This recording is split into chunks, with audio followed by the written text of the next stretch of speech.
ลัมใช่ไหมฮะสวัสดีค่ะอ่านผิดขออภัยด้วยนะครับนะมาถึงขจรศิลป์สวัสดีครับพี่เลียวสวัสดีครับนะฮะคุณแหม่มสวัสดีค่ะสวัสดีครับนะฮะอันนี้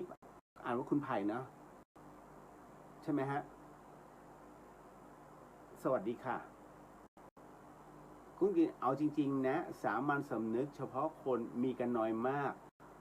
จนบางครั้งเพลียใจแล้วก็ท้อใจเวลาได้เจอเหตุการณ์นั้นๆบางทีเราต้องปล่อยวางครับจริงๆนะเหตุการณ์นะตอนนี้ทุกอย่างคงจะวางเอาไว้ดีกว่านะครับถ้าไปถือ มันก็หนักหลายๆคนเครียดกับชีวิตใช่ไหมฮะนะครับหลายๆครั้งหลายๆคราเนี่ยผมเจอหลวงพี่สวนทุกครั้งเลยบอกหลวงพี่อย่าเพิ่งท่านเวลาผมเดินเครียดเนี่ยท่านจะเรียกแล้วผมว่ามีอะไรครับหลวงพี่นะครับไม่มีอะไรหรอกโอ้โหหลวงพี่เนี่ยเดี๋ยวจะต้องไปทำนี้แล้วท่านมาเรียกมันเสียเวลานี่แล้วท่านก็เลยถามว่าแล้วงานมึงอะยุ่งไหมยุ่งเยอะไหมเยอะอยากไม่เยอะไหมผมก็เลยบอกทำไมอ่ะต้องทำไงวางดิมึงจะถือไว้ไหมวะท่านก็พูดพอท่านพูดแบบนี้ฮะมันก็เลยทำให้ผมอึ้งนิดนึงแล้วก็ฉุกคิดว่ะแล้วทำไม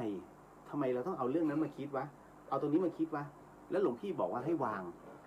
แล้วผมก็เลยวางทุกอย่างจริงนะวางเฉพาะกิจเลยตรงนั้นก็คือ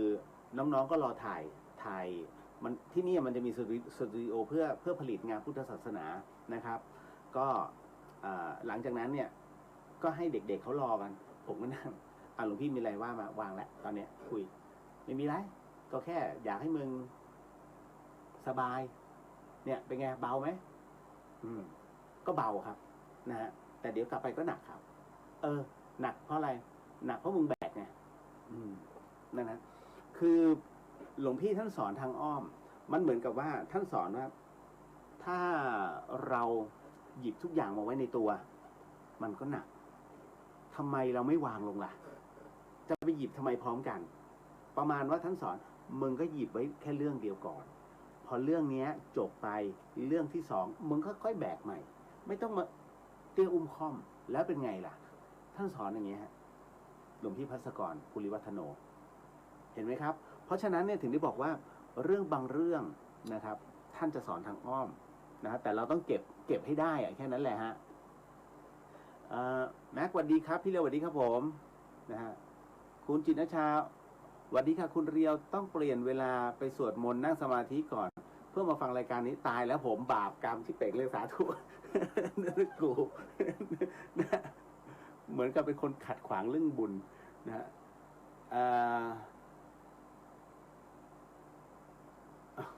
มาล้าวลานแล้วตุนุกตะปูยังอยู่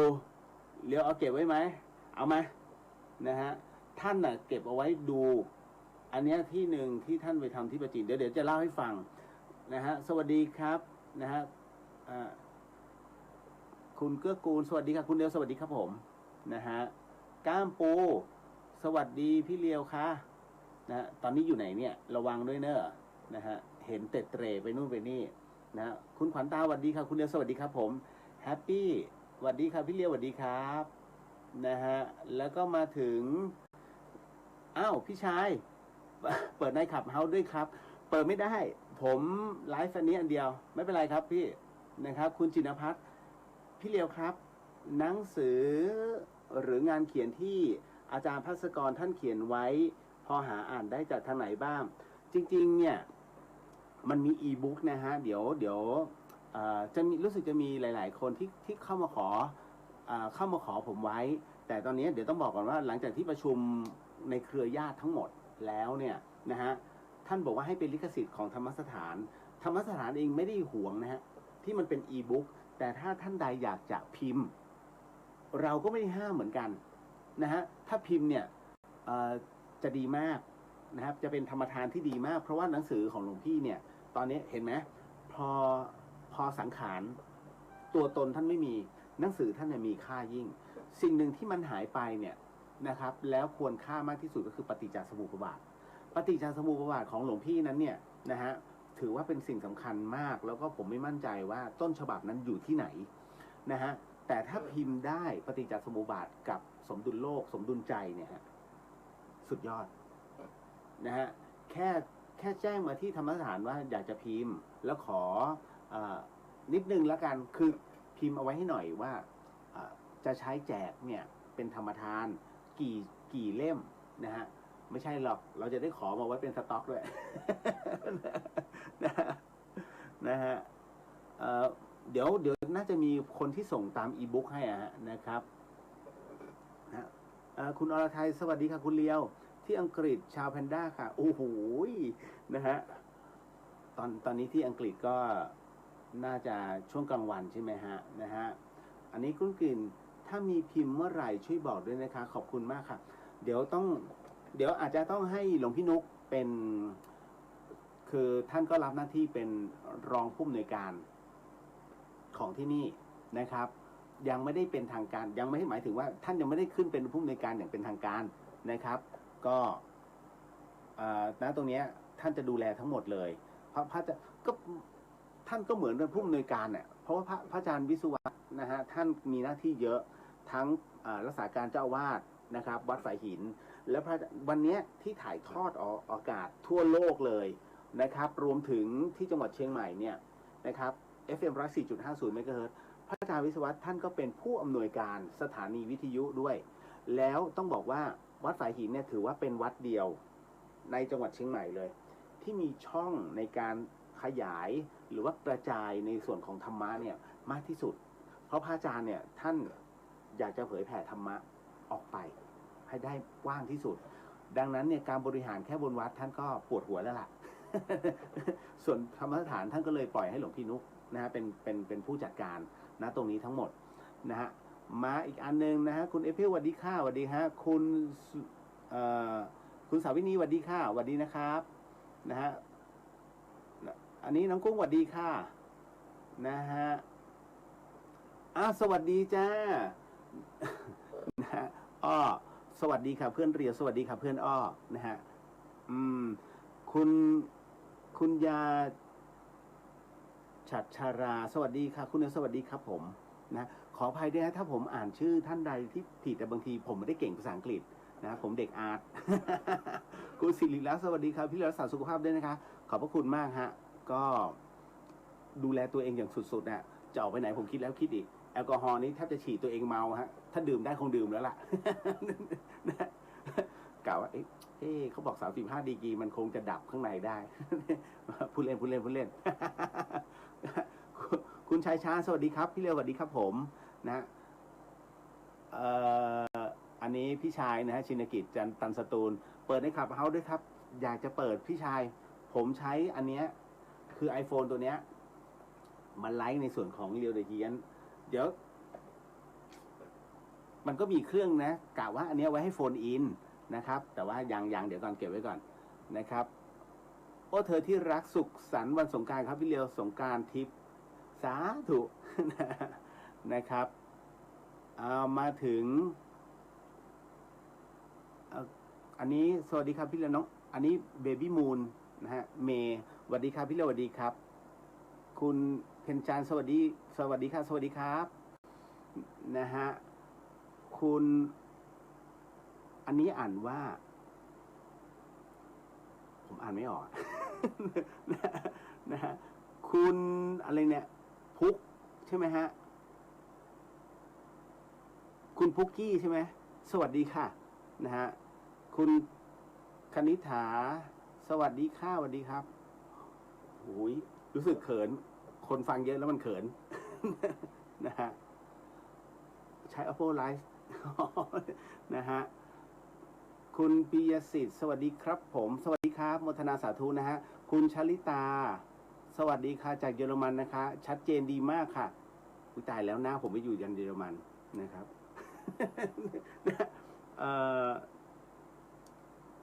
คุณมูนา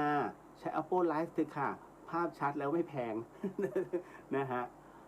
อันนี้ลายไทยสวัสดีค่ะคุณเรียวสุขสันต์วันครอบครัวสวัสดีครับมาถึงเดี๋ยวแป๊บหนึ่งนะถ้าทักนี้เราคงจะไม่ได้พูดคุยแน่ๆเลย คุณอรทัยคิดถึงพระอาจารย์ครั้งเวลาสมทานศีลยิ่งคิดถึงสมทานไว้ก่อนเลยนะฮะพุทโธธัมโมสังโฆคืออย่างนี้ ผมบอกกับหลายๆท่านนะฮะว่าในส่วนของการที่เราจะรักษาศีลได้ เวลาเราต้องเผชิญกับโลกภายนอกเนี่ยยังไงก็หลุดตุ๊พี่ก็ยังบอกอะยังไงมึงก็หลุดนะเจอคนนั้นคนนี้เข้ามาถ้าเขาด่ามามึงไม่ด่ากลับอย่างเงี้ยแต่ถ้าด่าไปเนี่ยก็คือจะอยู่ในข้อของมุสานี่มันครอบงำนะฮะพูดเน็บแนมด่าตอบนี่ได้หมดศีลที่พระผิดกันง่ายที่สุดคือศีลข้อ2อาดินนานะฮะทำไมจึงผิดง่ายพระท่านไปขโมยของเหรอไม่ใช่ครับสมมุติว่าของมันอยู่แค่นี้ฮะอยู่แค่มือแล้วพระท่านมานั่งตรงนี้ถ้าท่านขยับออกไปเกิน1 ศอกปุ๊บถือว่าอาดินนาท่านจะรู้กันดีฮะพระท่านจะรู้กันดีนะฮะศีลอดินานี่ถือว่าปาราชิกเลยนะแต่ครั้งนี้บางทีก็อนุโลมกันเพราะแหมก็แค่ขยับของเพราะของมันเต็มอย่างเงี้ยฮะนะฮะง่ายมากของตกอย่างเงี้ยพระห้ามเก็บนะห้ามเก็บเด็ดขาดเงิน1 บาทตกปุ๊บหยิบขึ้นมาเป็นของตนปาราชิกทันทีนี่ครับนะครับในงานเนี่ยถ้าสมมุติว่าเขาแจกหนังสือมาให้นะฮะวางเอาไว้ไม่ประเคนนะฮะยังถือว่าไม่ใช่ของตนถ้าท่านเอากลับไปเสมือนว่านั่นคือของตนปาราชิกทันทีมันง่ายมากศีลข้อนี้เพราะฉะนั้นเนี่ยเวลาใครจะถวายอะไรถวายให้ถึงมือท่านก่อนนะหรือไม่บอกกล่าวท่านเจ้าค้าอันนี้ของท่านเลยนะเจ้าค้าคือถวายให้เป็นคือการประเคนเนี่ยเป็นการที่ให้รู้ว่าให้ถามว่าจำเป็นไหมจะต้องให้พระท่านเอามือคือถ้ามีผ้าถ้าเป็นสีกาใช้ผ้าพาดเนี่ยมันก็จะดีไปหรือว่ารับด้วยมือก็จะดีไปแต่ถ้าสมมุติท่านไม่ว่างเลยท่านกำลังวุ่นไขควงอยู่ท่านเจ้าค้าอันนี้มาถวายนะคะของท่านนะคะตึงเจาะจงไปเรียบร้อยได้เหมือนกันอันนี้ได้เพราะถือว่าให้นะฮะก็คือเปิดแบบให้เลยนะครับเป็นการถวายให้ทันทีพูดปากเปล่าทุกคนรับรู้นั่นคือจบไม่ผิดศีลนะครับมาถึง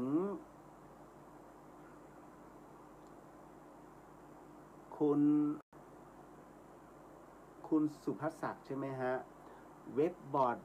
แบบสมัยก่อนไม่มีแล้วเหรอพี่ แหมมันก็นะอันนี้ไม่มั่นใจนะฮะมาถึงคุณลำดวนนะครับสวัสดีค่ะคุณเรียวคุณคือตัวแทนเสาหลักของชาวแพนด้าแทนไม่ใช่อย่าทำอย่างนั้น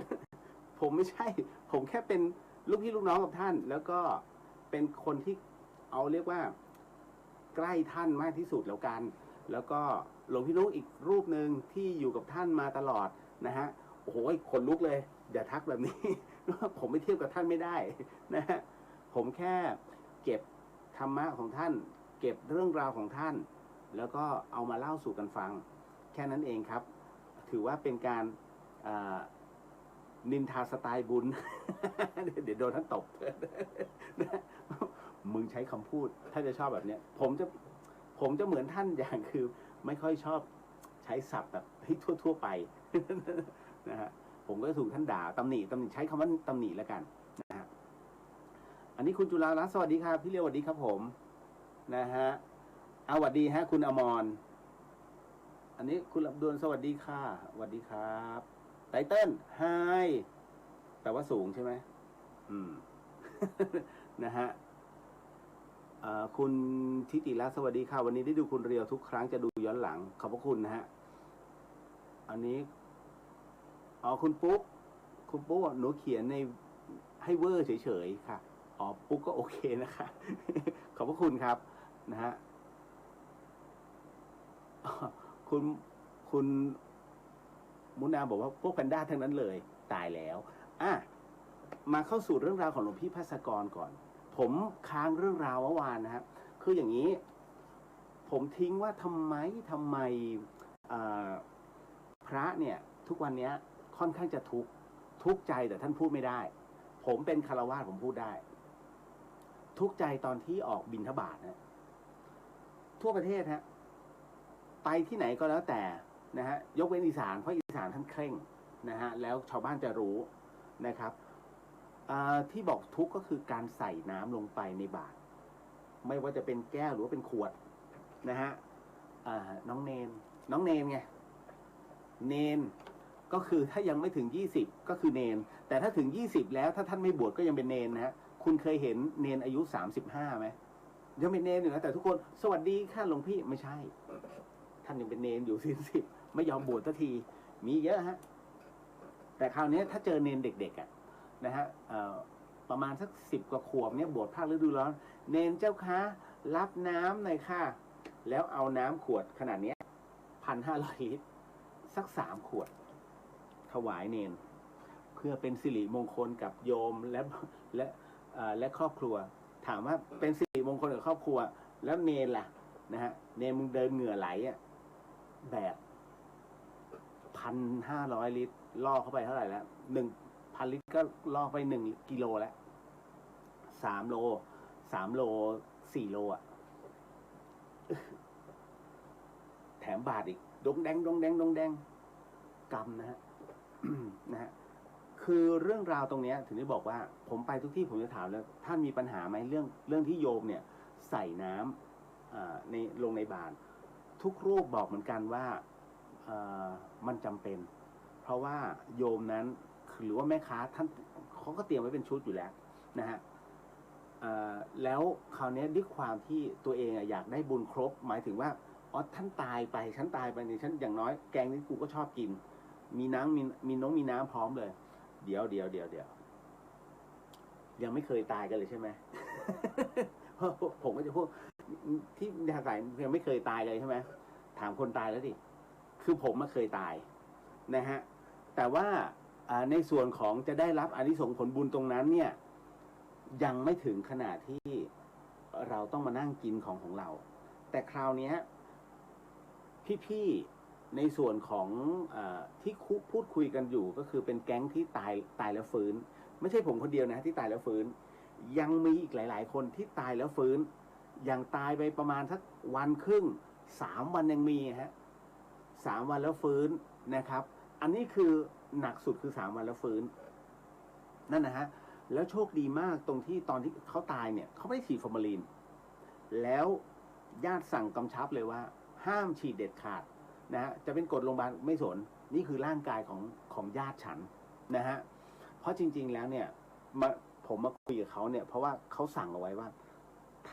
ถ้าเขาตายห้ามเด็ดขาดนะฮะห้ามฉีดฟอร์มาลีนนะฮะฉันอยากจะอยู่แบบธรรมชาติถ้าจะอืดก็ให้มันอืดแบบธรรมชาติปรากฏมันฟื้นไว้จริงๆนี่คือพอได้พูดคุยแบบนี้เราก็ได้ Data พอสมควรในเรื่องของข้อมูลนะว่ามันจำเป็นมากน้อยแค่ไหนเรื่องของการใส่น้ำเรามาฟังกันเรื่องของการใส่บาตรแล้วทำให้พระนั้นทุกข์มากที่สุดคือน้ำมันเกิดขึ้นได้ยังไงฮะมันเกิดขึ้นถ้าหากย้อนกลับไปเมื่อปี 2525 นะครับจนถึง 2529 มีนายทหารท่านหนึ่ง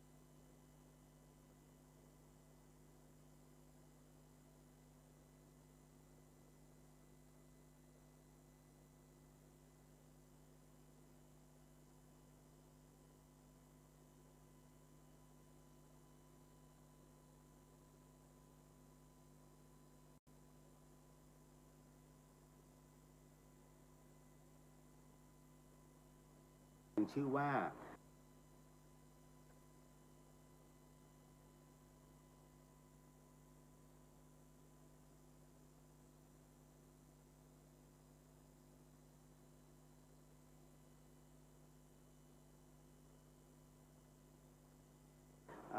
พัน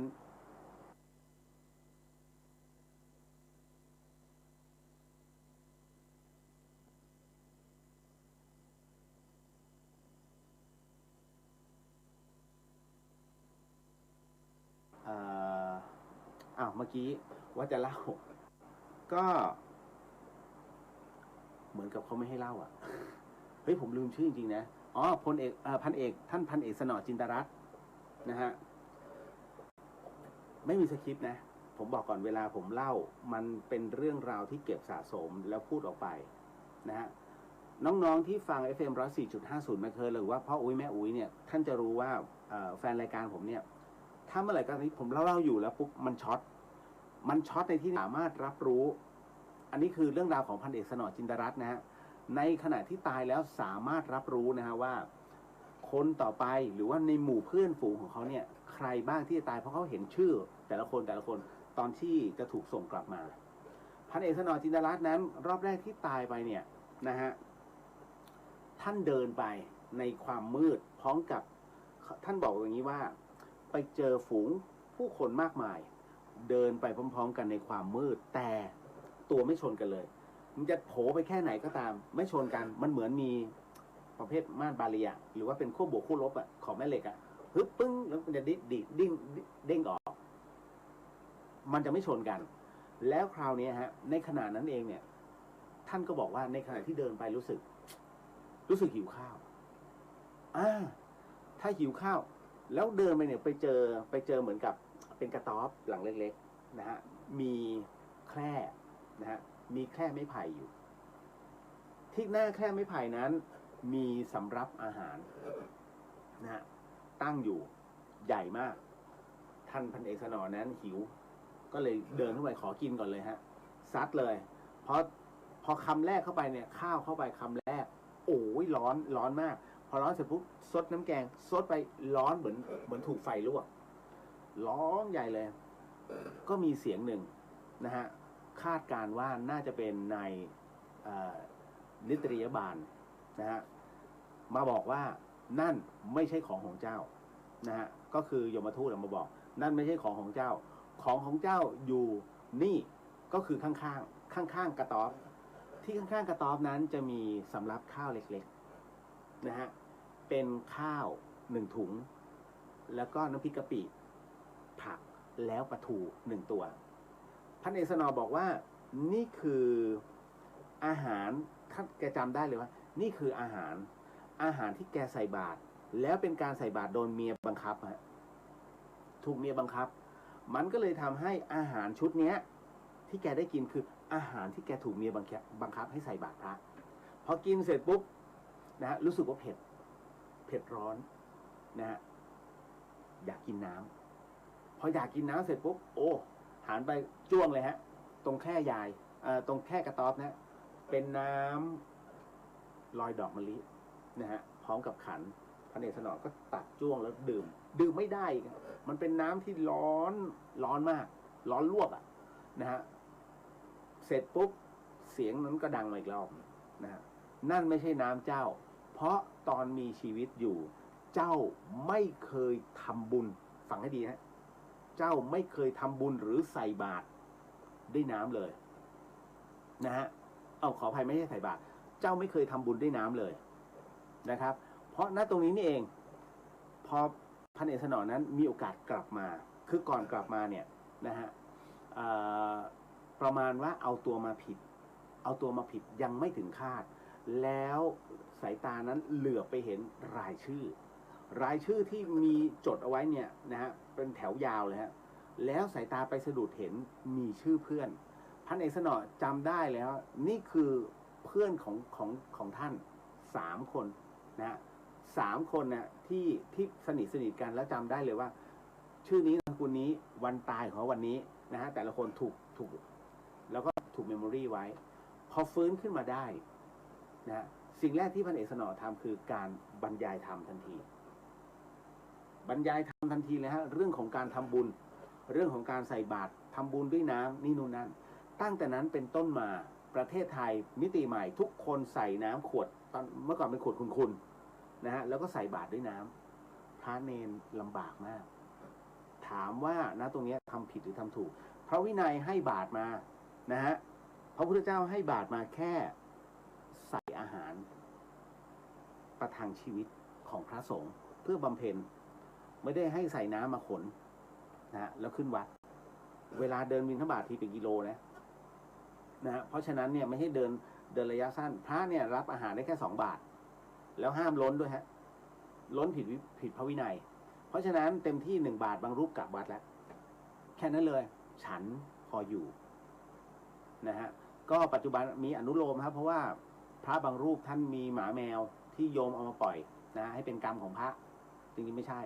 พระทำบุญแต่กรรมคือไอ้คนเอามาปล่อยเอาหมาเอาแมวมาปล่อยนะฮะพอถึงตรงนี้เสร็จปุ๊บท่านก็มีอนุโลมเพราะท่านต้องเอาไปเลี้ยงไม่ว่าจะเป็นเด็กๆด้วยนะฮะบางทีมันก็มีเด็กวัดนะฮะคราวนี้ครูฟังนะเพราะการที่ฟังไม่จบแล้วไม่เข้าใจพันเอกสนอจึงทิ้งเอาไว้แค่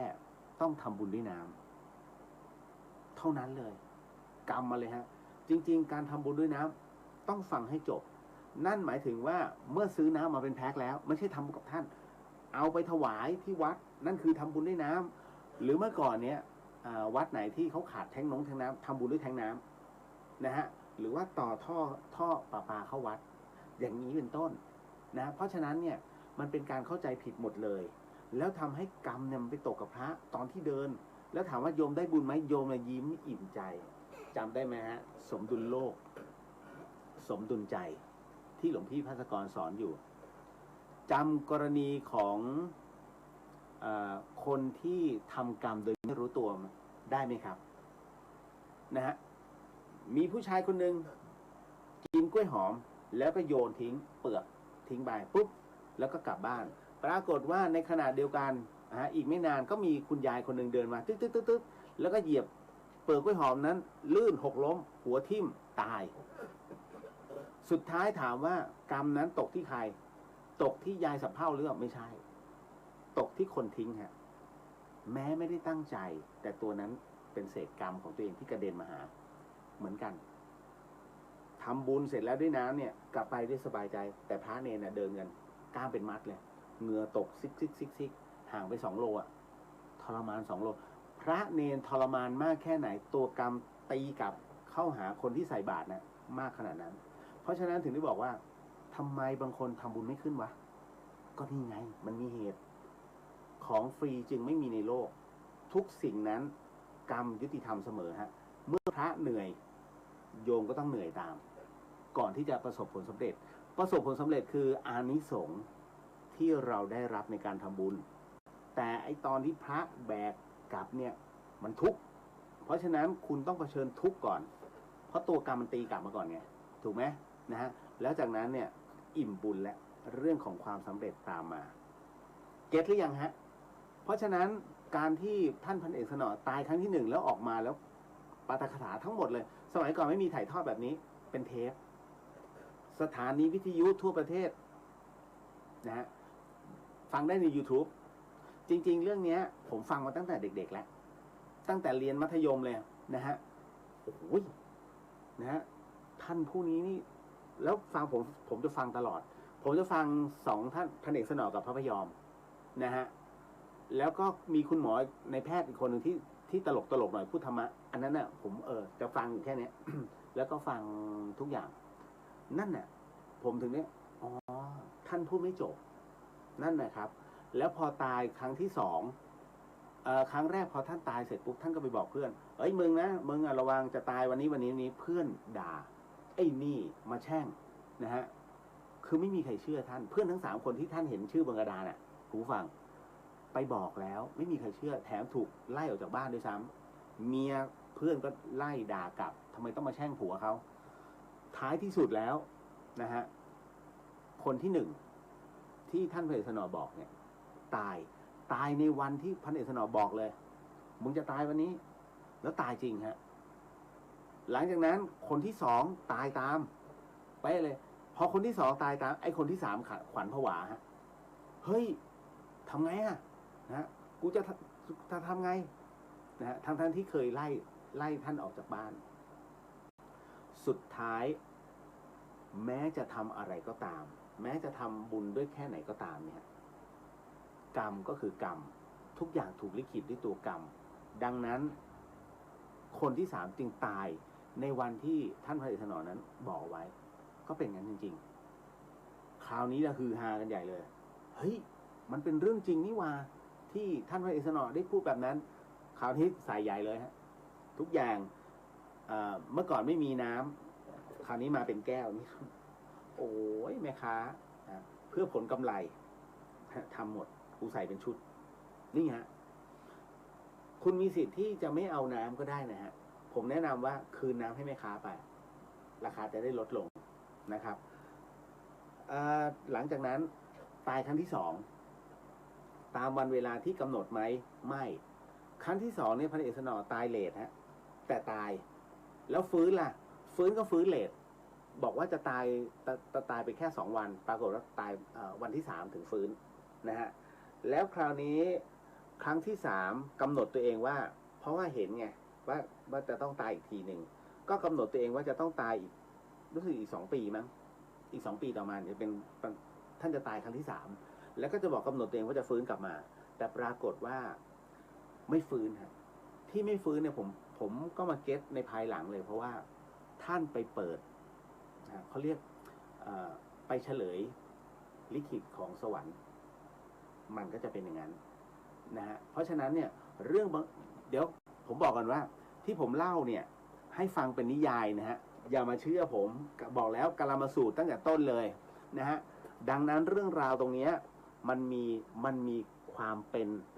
นนัยยะอยู่นะครับคุณสามารถฟัง YouTube ได้เซิร์ชไปเลยฮะพันเอกสนอจินตรัตน์บอกเลยนะครับ นั่นตรงนี้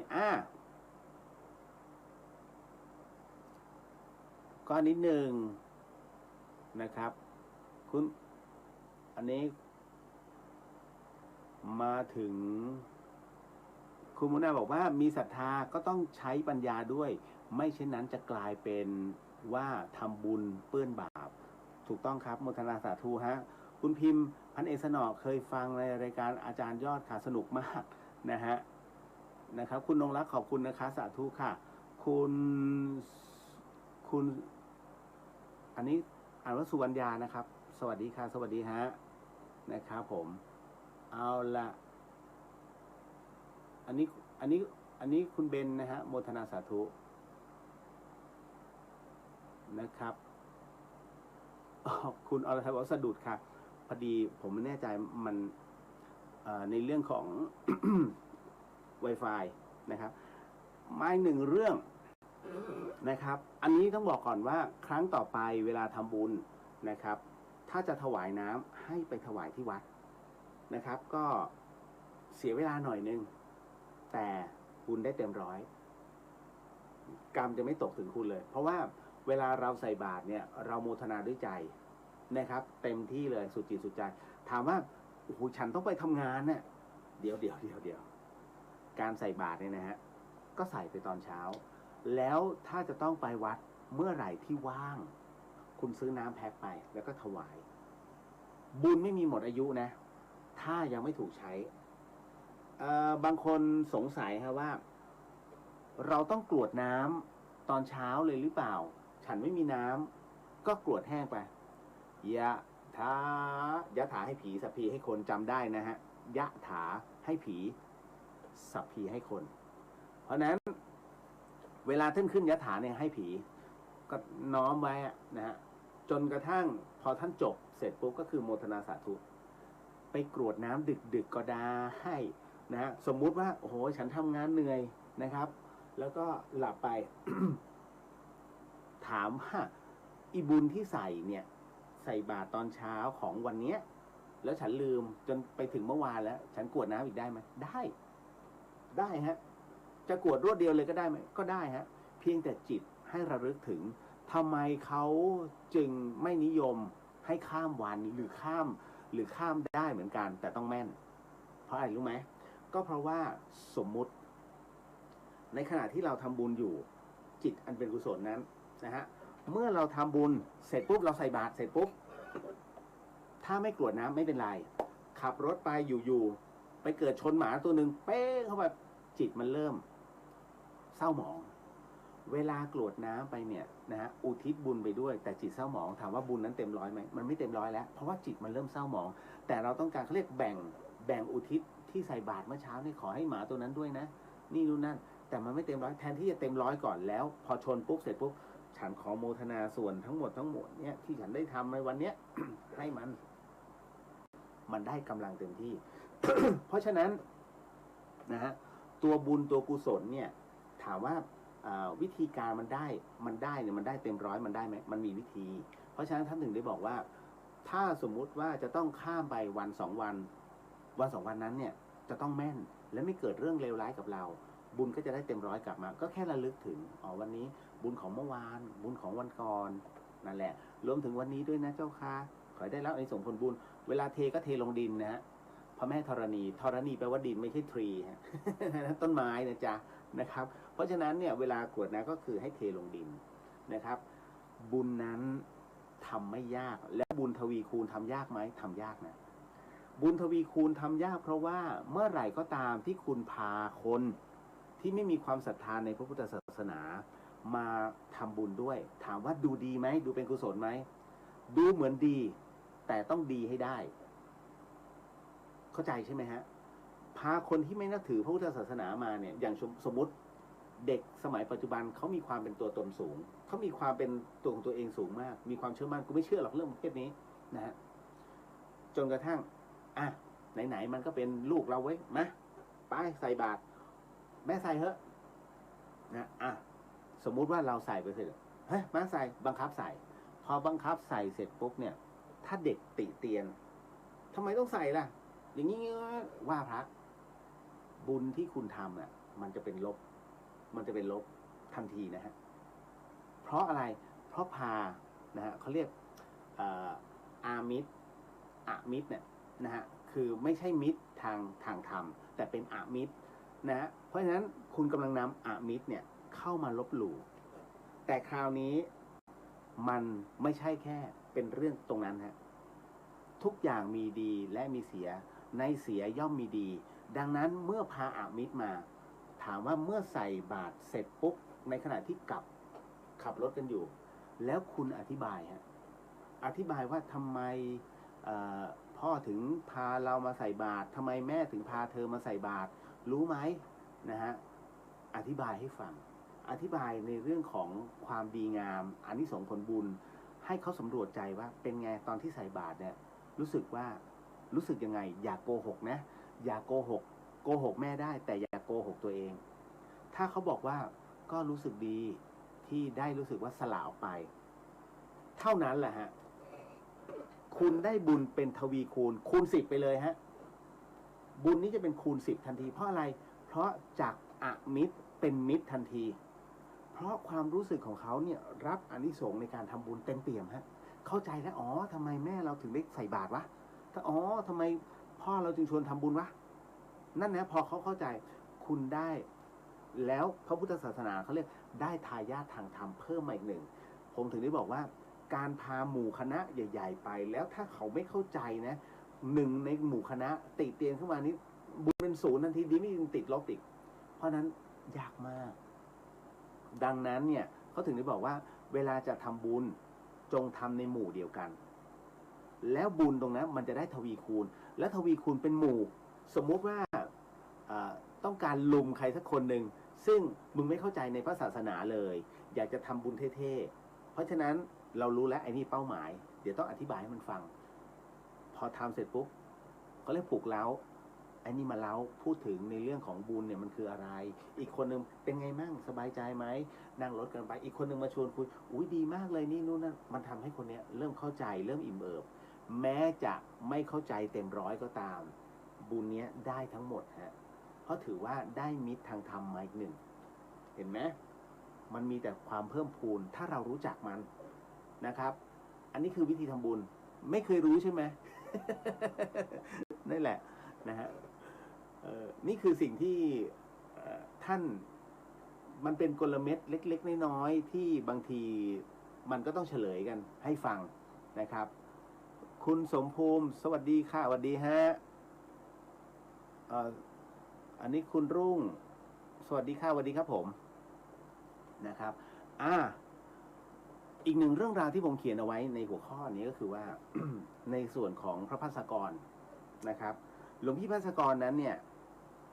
ท่านค่อนข้างจะเป็นพระที่ดุดันไม่สนใครนะฮะแล้วก็ไม่เอาใจใครทั้งนั้นไม่ฮะ อ่าท่านจะเป็นพระที่มีความแน่วแน่และเด็ดเดี่ยวเสมอถ้าใครรู้จักท่านนะฮะคุณจะรู้ทันทีว่าสิ่งที่ท่านได้ทำเนี่ยท่านทำจริงๆนะครับแล้วค้นจริงๆหลวงพี่ภัสกรนั้นโดนคุณใสยครั้งแรกนะครับก็คืออาจารย์แม่ชีเพียงเดือนเนี่ยทักผมไม่แน่ใจว่าท่านไปไหนมาสักที่หนึ่งซึ่งครั้งที่หนึ่งเนี่ยผมมาไม่ทันแต่ผมมาเนี่ยหลังจากที่ท่านน่ะเอามาโชว์ให้ผมดูแล้วนะมันเป็นโอ้ยท่านโดนตั้งแต่ปี4142ถ้าจำไม่ผิดนะแถวๆนี้หรือไม่ก็ขยับมานะฮะคือท่านไปโดนเนี่ยหลังจากที่ไปออกรายการวิทยุนะฮะพุทธธรรมนำสุขถ้าจำไม่ผิดไม่แน่ใจว่าเป็นสถานี101นะฮะ101.5 ทบ3เลยน่าจะใช่ทบ3เพราะครึ่งชั่วโมงแล้วออกด้วยกันตอนนั้นเทศพร้อมกัน4 รูป4 หรือ 3 รูปเนี่ยนะนั่งคุยกันธรรมะโอ้คนฟังเยอะมากนะฮะหนึ่งนั้นก็จะมีพระอาจารย์เสน่ห์คัมภีร์และปัญโยด้วยนะครับพระมหาอำนวยด้วยหรือไม่ก็พระอาจารย์ทะมหาธรรมสลับสับเปลี่ยนกันแต่หลวงพี่ยืนพื้นน่าจะเป็นเทศในเรื่องของในส่วนทั่วไปแหละและคราวนี้มันเหมือนท่านโดนลมเพลมพัดโดนด้วยกัน2 รูปฮะก็จะมีพระอาจารย์เสน่ห์พระมหาเสน่ห์รูปหนึ่งแล้วก็พระอาจารย์ภัสกรรูปหนึ่งนะครับตอนนั้นเนี่ยพอกลับมาถึงตอนเช้าท่านก็จะมีการพิจารณาธรรมแล้วก็สำรวจธรรมกันนะทั้งหมดทั้งมวลคราวนี้ก็ประมาณว่าหลังจากที่ท่านฉันภัตตาหารเช้าเสร็จเนี่ยนะฮะอาจารย์แม่ชีท่านจะพิจารณาธรรมแล้วจะออก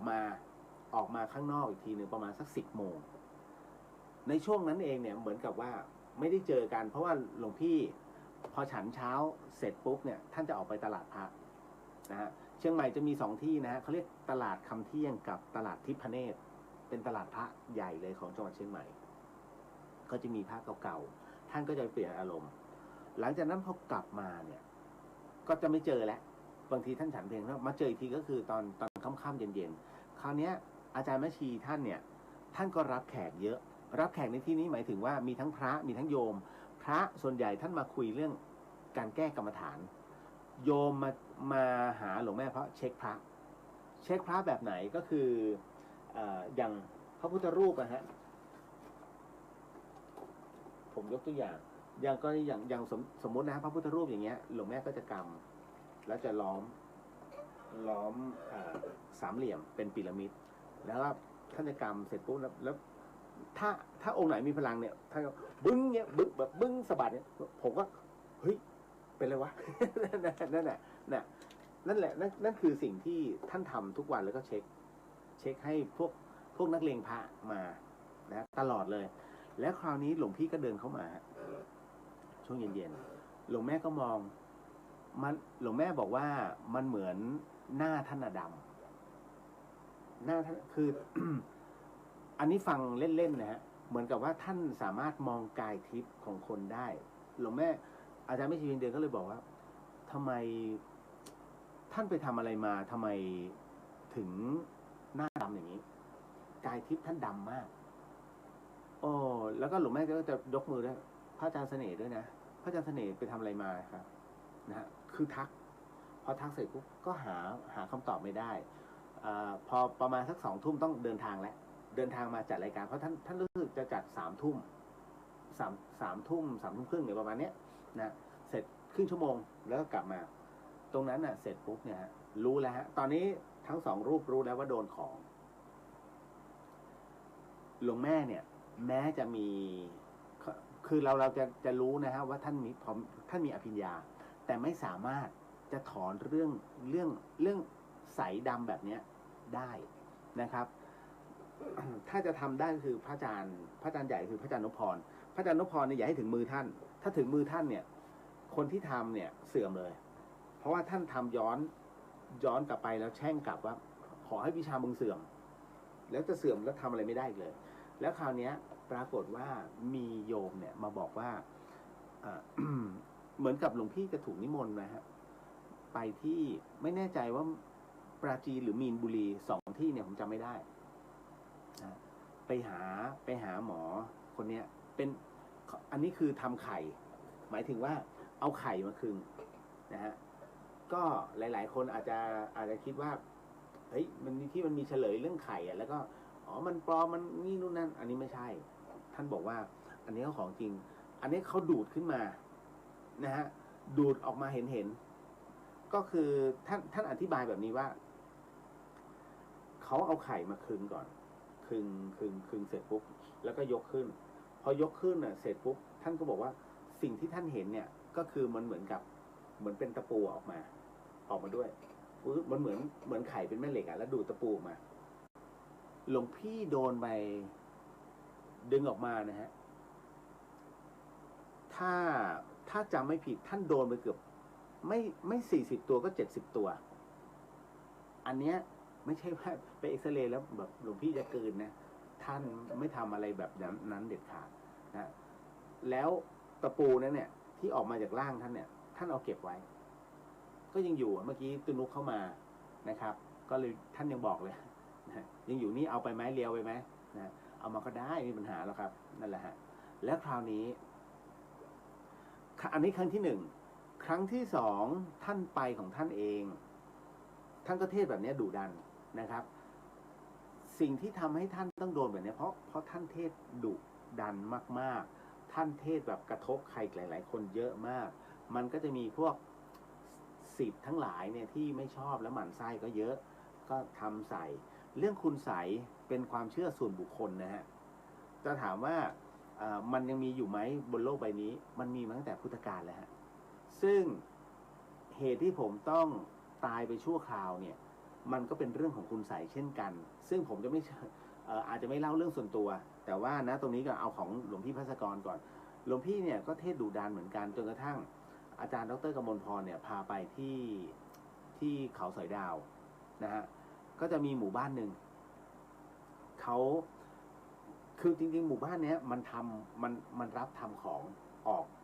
ก็คือแก้อาการให้ทั้งหมดแต่คราวนี้มีผู้รู้บอกว่าต้องเป็นหลังนี้เท่านั้นอย่าไปหลังอื่นทุกพี่ก็เลยไปพอไปเสร็จปุ๊บเนี่ยก็ทำออกมานะฮะล็อตแรกของท่านนะฮะโดนท่านบอกว่าใช้แป้งอันนี้ใช้แป้ง3 ก้อนนะครับเป็นแป้งข้าวเจ้า3 ก้อนนะแล้วท่านโดนเนี่ยมีสำลีอุจจมูกผี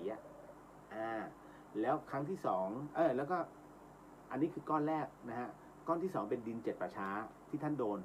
กับตะปูตะปูตอกฝาโลงมันดูไม่น่าเชื่อนะจริงๆมันดูไม่น่าเชื่อซึ่งผมอย่างที่ผมบอกไม่เชื่อกูไม่เชื่อ นะท่านก็เล่ามาผมก็เพราะผมไม่เชื่อแต่ไหนแต่ไรมาแล้วทุกพี่จะรู้ดีว่าผมเป็นอะไรเชื่อยากจนกระทั่งวงเล็บจนกระทั่งครั้งที่3นี่ก็เล่นๆกันไม่ได้มีอะไรมากท่านมีความรู้สึกว่าตอนนั้นก็ไปด้วยกันแล้วระหว่างผมกับท่านผมก็จะตามท่านไปเรื่อยๆนะฮะก็จะคอยถ่ายงานให้ท่านด้วยแล้วก็เหมือนกับเป็นที่ปรึกษาท่านนะฮะ ท่านก็เลยบอกว่าหลวงพี่ก็ปรึกษากันนะในห้องนอนท่านเฮ้ยหลวงพี่ว่าวันนี้ที่เทศติดขัดมันมาอีกแล้วนะผมก็เลยถามว่าทำไมเหรอหลวงพี่มีอะไรหลวงพี่ว่าหลวงพี่โดนของท่านพูดของท่านขึ้นมาเองฮะพระอาจารย์ภัสกรนะพูดขึ้นมาเองว่าหลวงพี่ว่าหลวงพี่โดนของผมก็เฮ้ยไม่น่าเป็นไปได้หลวงพี่นะฮะจริงๆว่ามันวิ่งท่านพูดเลยฮะมันวิ่งฮะแล้วมันก็เป็นอย่างนั้นจริงๆนะคุณผู้ฟังผมก็เลยเอาวะแล้วจะให้ทำไงหลวงพี่โดนของต้องไปเอาออกแล้วไกลป่ะนู่นเมืองจันทร์บอกทำไมต้องไปเมืองจันทร์ล่ะก็กูเชื่อที่นั่นที่เดียวที่อื่นกูไม่เชื่อท่านพูดอย่างนี้ฮะคราวนี้พอถึงจุดตรงเนี้ยผมก็แล้วจะไปยังไงหลวงพี่คิวท่านเนี่ยดูดิเดี๋ยวต่อจากนี้ไปที่นี่นะฮะ เดี๋ยวอุบลจากอุบลมาที่ประจวบจากประจวบไปนครจากนครกลับกรุงเทพจากกรุงเทพไปศรีราชาจากศรีราชาขึ้นเชียงใหม่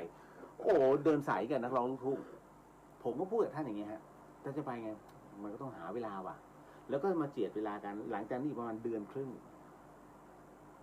หลวงพี่ภัสกรนะฮะยอมทนเจ็บเพราะว่าท่านบอกท่านก็ปวดทุกคืนอ่ะโดยเฉพาะอย่างยิ่งคืนวันโกนกับวันพระเนี่ยมันจะสำแดงมันจะวิ่งท่านปวดทั้งตัวฮะบางทีท่านนอนแทบไม่หลับเลยนะท่านก็ไม่ได้ว่าอะไรก็คือนั่งพิจารณาธรรมของท่านไปเรื่อยถามว่าทรมานไหมท่านไม่พูดจนมันตกผลึกวันนั้นได้เวลาฮะผมก็ไปด้วยกันนะไปที่เขาสอยดาวเมืองจันทบุรีตรงนั้นมันจะมีสี่แยกแล้วก็จะมีหมู่บ้านนะฮะก็ไปด้วยกันเนี่ยมีรถตู้นะฮะแล้วหลวงพี่ท่านไปด้วย นะฮะเราไปแวะตลาดก่อนตลาดเมืองจันทร์ก่อนจะไปถึงเขาสอยดาวไปซื้อแป้งคนละถุงนะเป็นของส่วนตัวไว้เพราะเรามีความรู้สึกโดยเฉพาะผมมีความรู้สึกว่ากูมาดูโชว์แน่ๆเอาไว้ซื้อน้ำแดงไปซื้อเหล้าขาวนะฮะไปนะฮะส่วนที่เหลือเดี๋ยวค่อยว่ากันพอไปถึงที่เสร็จปุ๊บเราก็ไปซื้อของเพิ่มเติมเล็กน้อยพร้อมกับค่าครูนะครับคราวนี้ เขาก็บอกว่าพอไปถึงบ้านหลังนี้ฮะมันจะมีผู้หญิง2 คนคอยสลับสับเปลี่ยนในการรักษาให้คณะตอนนั้นที่ไปเนี่ยมีทั้งหมด10 คนเต็มรถตู้เลย10 คนแล้วคราวนี้ก็จะมีคุณตาคนหนึ่งเลี้ยงเด็กอยู่ นะหลวงพี่ภัสกรเนี่ยถูกสั่งว่าจะต้องเป็นคุณตาเท่านั้นที่เอาออกผมเป็นคนที่ไม่เชื่อก็เลยไม่เป็นไรก็ปั้นก่อนก็เอาแป้งข้าวเจ้าเนี่ยมาแล้วก็ปั้นเป็น3 ก้อนเท่าซาลาเปาให้หนืดๆหน่อยใส่ในจานของเราผมเล่นคนที่2นะฮะคนแรกผ่านไปผมก็คนแรกก็คือผู้หญิงทำผมก็ไปคนที่2ผู้หญิงก็ทำให้นะฮะเสร็จปุ๊บเนี่ยไม่มีอะไรก็บีบออกมาก็ไม่มีอะไรนะฮะก็นึกในใจก็อย่างว่านะมันไม่มีอยู่แล้วเรามั่นใจแล้วเราสบายอยู่แล้วผมจัดรายการผีอยู่แล้วนะตอนนั้นแล้วก็เที่ยวด่าก็ออกอากาศแบบเนี้ยคือถามว่าด่ามันไม่เชิงด่าเพราะว่าผมจะตำหนิในเรื่องของที่คือติมันต้องติเพื่อก่อถ้าเราไม่ติมันก็จะเป็นอย่างนั้นแต่ถ้าติเนี่ยก็คือเราเห็นบางอย่างที่มันบกพร่องในงานพระศาสนาของเมืองเหนือแล้วก็ติออกไปเพื่อมันจะเป็นอีกหนึ่งเสียงนะที่กระตุ้นว่าเฮ้ยถ้างั้นอย่าทำเว้ยมันจะเป็นแบบนั้นหลังจากนั้นนะคุณผู้ฟังทุกคนทำกันเรียบร้อยโดยผู้หญิงสองคนนี้ตลอดสลับสับเปลี่ยนกันคราวนี้ถึงตาพระอาจารย์ภัสกรบ้างตอนนั้นเนี่ยผมไปถึงประมาณ7 โมงทำเต็มที่เนี่ยจนถึงเกือบเพลคราวนี้หลวงพี่ท่านก็ต้องได้เวลาฉันเพลผมก็ร้อนใจเพราะว่าท่านต้องฉันก็เลยไปหาซื้อกับข้าวมาถวายท่านให้ฉันแล้วก็มานั่งถูกสั่งมาว่าต้องเป็นคุณตาเท่านั้นผมก็เลย2 คนนี้ไม่ได้เรื่องแล้วก็เลยเข้าไปหาคุณตาครับหลวงพี่ท่านมาจากเชียงใหม่โอ้ยเชียงใหม่เหรอมาทำกันเยอะพระเพิ่มมาทำกันเยอะมาเอาออกนะเสร็จปุ๊บเราก็จริงดิอันนี้ท่านเป็นพระนักเทศคุณตาแล้วหลวงพี่ท่านถูกสั่งมาว่าจะต้องเป็นคุณตาเท่านั้นไม่ใช่สีกา2 คนนั้นไม่ให้ทำต้องเป็นคุณตาเท่านั้นโอ้ยตาไม่หรอกไม่ทำคือคุณตาแกแบบจะปล่อยให้2 คนนั้นทำเพราะแกไม่ไหวแล้วผมก็เลยบอกว่าคุณตาผมมาโดยเฉพาะเลยนะไกลมากนะฮะแล้วท่านตัดคิวทั้งหมดเพื่อจะมาตรงนี้เพื่อให้คุณตาคนเดียวเลยแล้วผมถูกสั่งมาแบบนี้ถ้าคุณตาไม่ช่วยเนี่ยนะฮะเอาจริงๆนะพวกผมเองก็ก็คงจะไม่ทำมันก็ต้องทรมานกันไปแกก็นั่งพิจารณาอยู่แป๊บหนึ่งตั้งบอกงั้นเดี๋ยวก็ไปเตรียมอุปกรณ์ผมก็เลยเรียนบอกหลวงพี่ครับยอมแล้วคุณตายอมแล้วยอมเลยกูกำลังกินอยู่ ผมก็ทะเลาะทะล่าไงนะฮะท่านกำลังฉันภัตตาหารเพลเอาแล้วทำไงเอางี้กัน เดี๋ยวงั้นเดี๋ยวทำอีกรอบคือผมงั้นเดี๋ยวผมทำอีกรอบขัดตาทับไปก่อนคุณตา2 คนนะผมก่อนเดี๋ยวให้ท่านฉันเสร็จแล้วเดี๋ยวท่านตามได้ถ้าคุณตาบอกได้ผมก็จัดแจงปั้นใหม่ส่วนตัวปึ๊บหูฟังครับอันนี้ผมเล่าหลายรอบมากน้องๆใน104.5และท่านจังหวัดเชียงใหม่เขาจะรู้แล้วที่บ้านหลังเนี้ยเขาจะมีเสื่อกกเนี่ยปู4 เหลี่ยมผืนผ้าพอดีตัวฮะฟึ้มแล้วก็มีหมอนใบหนึ่งหมอนขิดวางมองไปข้างบนเป็นสายสิญจน์นะฮะที่ขึงเป็น4 เหลี่ยมนะฮะแล้วคือมันให้มันตรงกับเสื่อที่เขาปูแล้วหลังจากนั้นเนี่ยเราต้องไปไหว้ครูก่อนโอ้ภาษาเขมรอะไรงี้โอ้โหดังมากคุณตาท่านก็ไหว้ครูเสร็จปุ๊บท่านบอกไปนอนผมก็เลยนอนเหยียบตัวตรงนะฮะหลังจากนั้นมันก็จะมีสายสิญจน์ลงมา5 เส้นด้วยกัน2 เส้นแรกเกี่ยวหัวนิ้วโป้งเท้าอีก2 เส้นนะฮะต่อมาเกี่ยวหัวนิ้วโป้งมือแล้วเส้นสุดท้ายคือบนรอบศีรษะนะฮะมือซ้ายคุณตาถือเทียนของท่านเอาไว้ส่วนเราเนี่ยมีหน้าที่แค่ถือแป้ง3 ก้อนที่วางอยู่ในจานเนี่ยวางไว้ทางฝั่งขวาคุณตานั่งฝั่งซ้ายนะดังนั้นมือซ้ายถือเทียนไว้มือขวาของคุณตาเนี่ยก็จะเอื้อมก้อนแรกค่ะเอื้อมผ่านตัวเราเพื่อไปหยิบแป้ง1 ก้อนทุกคู่สายตาทุกคู่มองอยู่นะฮะรวมถึงหลวงพี่ด้วยเพราะฉะนั้น9 คน18 คู่9 คนก็ดวงตาเท่าไหร่18 ดวงถูกไหมนะฮะท่านก็หยิบอ้อมตัวผมหยิบก้อนแป้งสีขาววนรอบหัวแล้วก็ไล่ลงมาปึ๊บก้อนแรกวางข้างตัวปึ๊บก้อนที่2มาวางปึ๊บวางก้อนที่3ทำเร็วมากฮะเสร็จปุ๊บเอาตะแคงวนข้างหลังวางปึ้งเสร็จดับเทียนปุ๊บลุกเสร็จปุ๊บคือทุกคนงงมากเร็วมากครับนะฮะเราก็ลุกขึ้นมาดูคุณตาก็เลยมาดูกันก้อนแป้งก้อนแรกของผมบีบมาปุ๊บมันมีเศษกระดูกนิดนึงเพราะอุ้ยโดนเท่านี้เหรอคุณตาเดี๋ยวก่อนก็ดูไปเรื่อยๆนะฮะพอบีอันที่2ฮะปรากฏพอบีตรงกลางมาคุณผมมาขนลุกเลยมันเป็นกระดูกผีใต้โหงนะฮะท่านบอกนี่กระดูกผีใต้โหงเห็นไหมเนี่ยโชว์ให้เห็นแล้วก็มีดิน7 ป่าช้าอยู่ข้างในผสมกันอยู่ถ้าผมดูโชว์นี่แม่งโชว์ระดับโลกเลยกับค่าครู340 บาท320ถือว่าคุ้มถ้าสมมติคุณตาทำด้วยมือเดียวนะแล้วเร็วมากทั้งทุกสายตาเนี่ยเขาจ้องอยู่แล้วห่างกันแค่ไม่ถึงเมตรแค่ศอกเดียวทุกคนเนี่ยนั่งจ้องอย่างนี้เลยแต่ห้ามถ่ายภาพนั่งจ้องนะฮะถือว่าระดับโลกมากพอบีบก้อนที่3ปุ๊บไม่มีเสร็จปุ๊บคุณตาบอกไปกินน้ำมนต์เอาน้ำมนต์ล้างหัวคนต่อมาคือพระอาจารย์ภัสกรครับไฮไลท์ บอกตรงหลวงพี่นี่ไฮไลท์เขาเรียกเป็นรูปสุดท้ายที่ปิดจ็อบ หลวงพี่ก็สไตล์ท่านก็นอนทางผ้าเหลืองเลยนะฮะทางด้านจานท่านก็วางทางด้านขวาคุณตาก็นั่ง คุณตาท่านก็เหมือนเดิมฮะสายสิญจน์คล้องแล้วก็ก้อนแรกเอื้อมข้ามตัวท่านไปไล่ขึ้นจากข้างล่างช้าๆหลวงพี่ภัสกรนานนะหลวงพี่ภัสกรเนี่ยคุณตาทำประมาณเกือบ3 นาทีถือว่านานนะเหมือนกับรอไฟแดงอ่ะ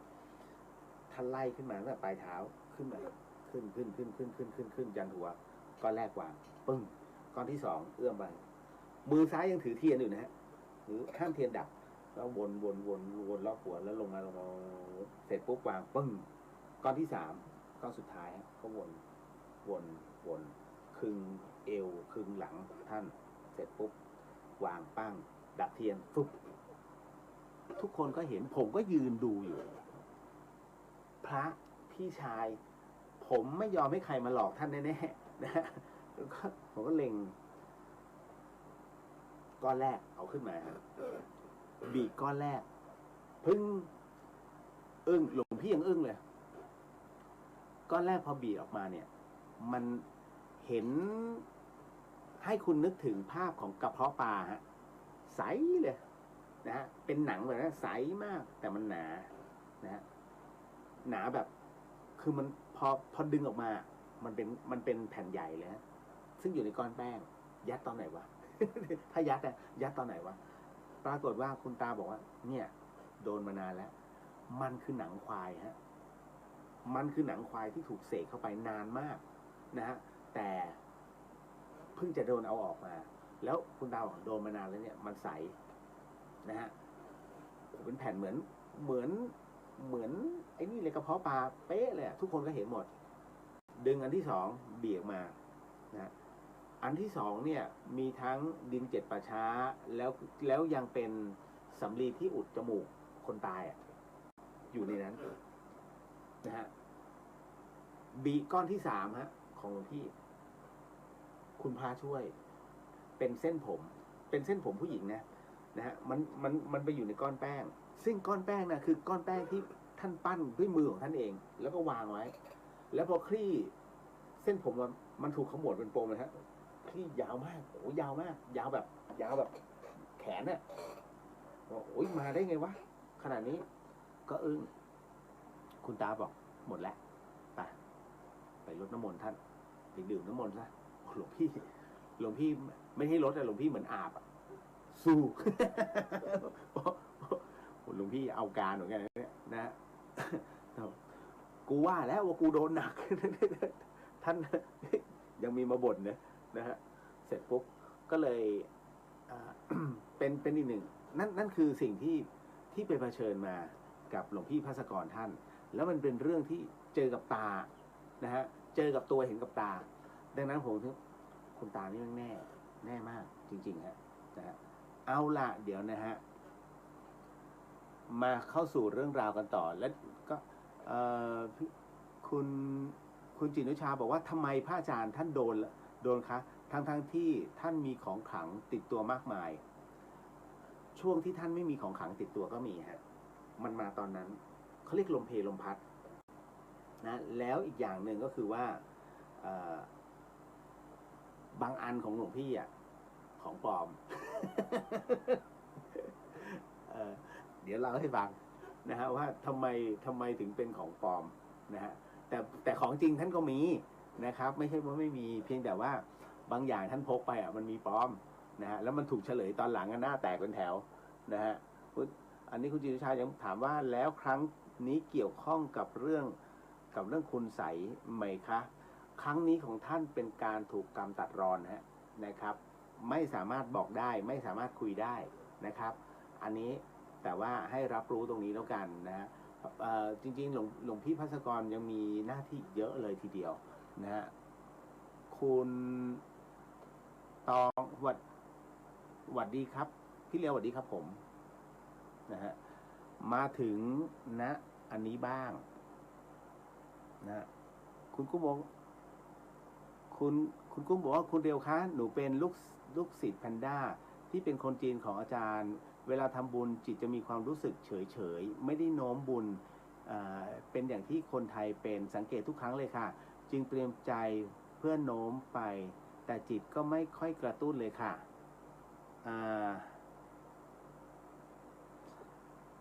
เดี๋ยวนะฮะขออนุญาตนิดหนึ่งขอดูเดี๋ยวนะครับแป๊บหนึ่งผมไปดูตรงเพิ่มเติมไม่ได้เดี๋ยวนะฮะเดี๋ยวนะฮะก็เลยค่ะเหมือนกับทำบุญไปแล้วจบแล้วเกิดขึ้นแล้วดับไปแล้วดับแล้วก็จบลงแล้วหนูจะต้องพยายามปรับตัวให้โน้มไปให้สุดจิตสุดใจได้ไหมคะสิ่งที่เป็นอยู่เนี่ยฮะ นะฮะเกิดขึ้นตั้งอยู่ดับไปไม่ได้คิดอะไรมากแต่ด้วยความที่เราทำบุญไปแล้วจิตเป็นกุศลจบแล้วฮะจบไปแต่ตอนนั้นเรียบร้อยแล้วนะฮะก็เป็นในส่วนใหม่แล้วที่จะต้องทำการอิ่มเอิบใจนั้นเขาเรียกเป็นการชื่นชมบุญตัวเองนะชื่นชมในสิ่งที่ในการโมทนาความดีของเราแต่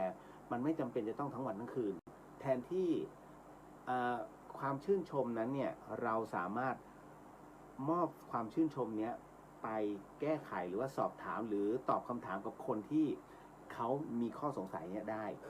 อันนี้ผ่านพ้นไปแล้วฮะหมายถึงว่ามันเกิดขึ้นมันตั้งอยู่มันดับไปมันจบแล้วฮะนะฮะเรียบร้อยแล้วตรงนี้สมบูรณ์แล้วนะครับคุณ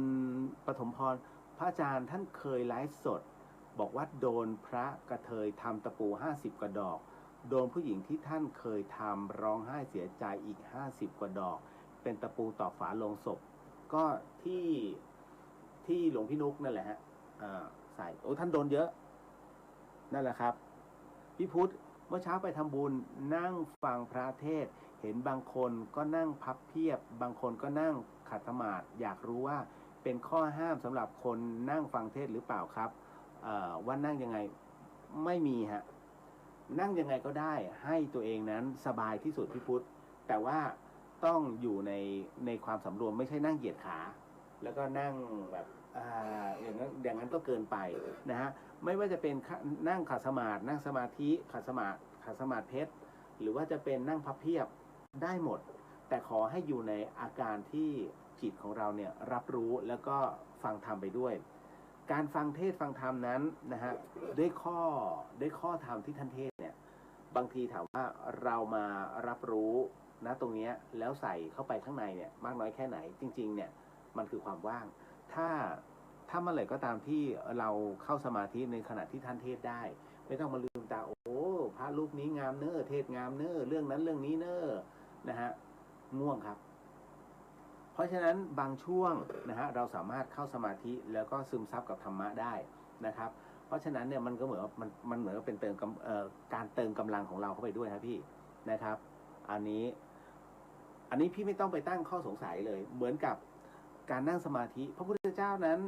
ท่านไม่ได้บอกว่าจำเป็นจะต้องนั่งสมาธิแบบขัดสมาธิหรือว่านั่งขัดสมาธิหรือนั่งสมาธิเพชรท่านไม่ได้พูดนะเพียงแต่รูปที่เราเห็นนะคือท่านนั่งขัดสมาธิแบบนั้นแต่ทำยังไงก็ได้ให้จิตของเรารู้สึกสบายนะฮะตรงเนี้ยนะฮะพระอาจารย์นนจันทร์ก็เคยบอกเอาไว้นะฮะ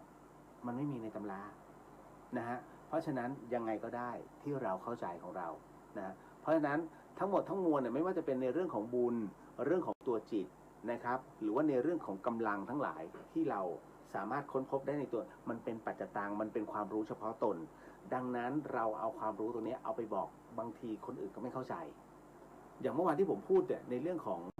การสนทนาธรรมกับพระสุปฏิปันโนเนี่ยครับซึ่งท่านผ่านกระบวนการที่เราเคยทำมาแล้วอีประเภทหลอกถามท่านคะนั่งแล้วอย่างนั้นเลยท่านจะรู้ทันทีบางทีท่านก็ตอบเรื่อยเปื่อยตอบเพื่อขอไปทีก็มึงไม่ได้นั่งท่านรู้วาระจิตนะฮะเพราะฉะนั้นในเมื่อถามมาแบบอนุบาลกูก็ตอบไปแค่เสี้ยวหนึ่งของอนุบาลเป็นอันจบกันแต่ถ้าท่านให้การบ้านไปแล้วเรารู้สึกว่าเราติดขัดแล้วสนทนาธรรมกันไปในเรื่องของวาระจิตท่านจะรู้เลยว่าคนนี้ปฏิบัติท่านก็จะพูดยาวหน่อยมันจะเป็นแบบนี้โยมต้องนั่งแบบนี้นะฮะถ้ามันเกิดอะไรขึ้นปล่อยมันไปเดี๋ยวค่อยดึงกลับมาท่านจะสอนเพราะฉะนั้นเนี่ยเวลาพระรูปใดที่ได้เป็นพระสุปฏิปันโนด้วยกันจะมีพระรับรองทำไมท่านจึงรับรองกันได้ก็เพราะว่าท่านอยู่ในเลเวลเดียวกันนะฮะตัวธรรมะฮะเป็นตัวกำหนดนะฮะ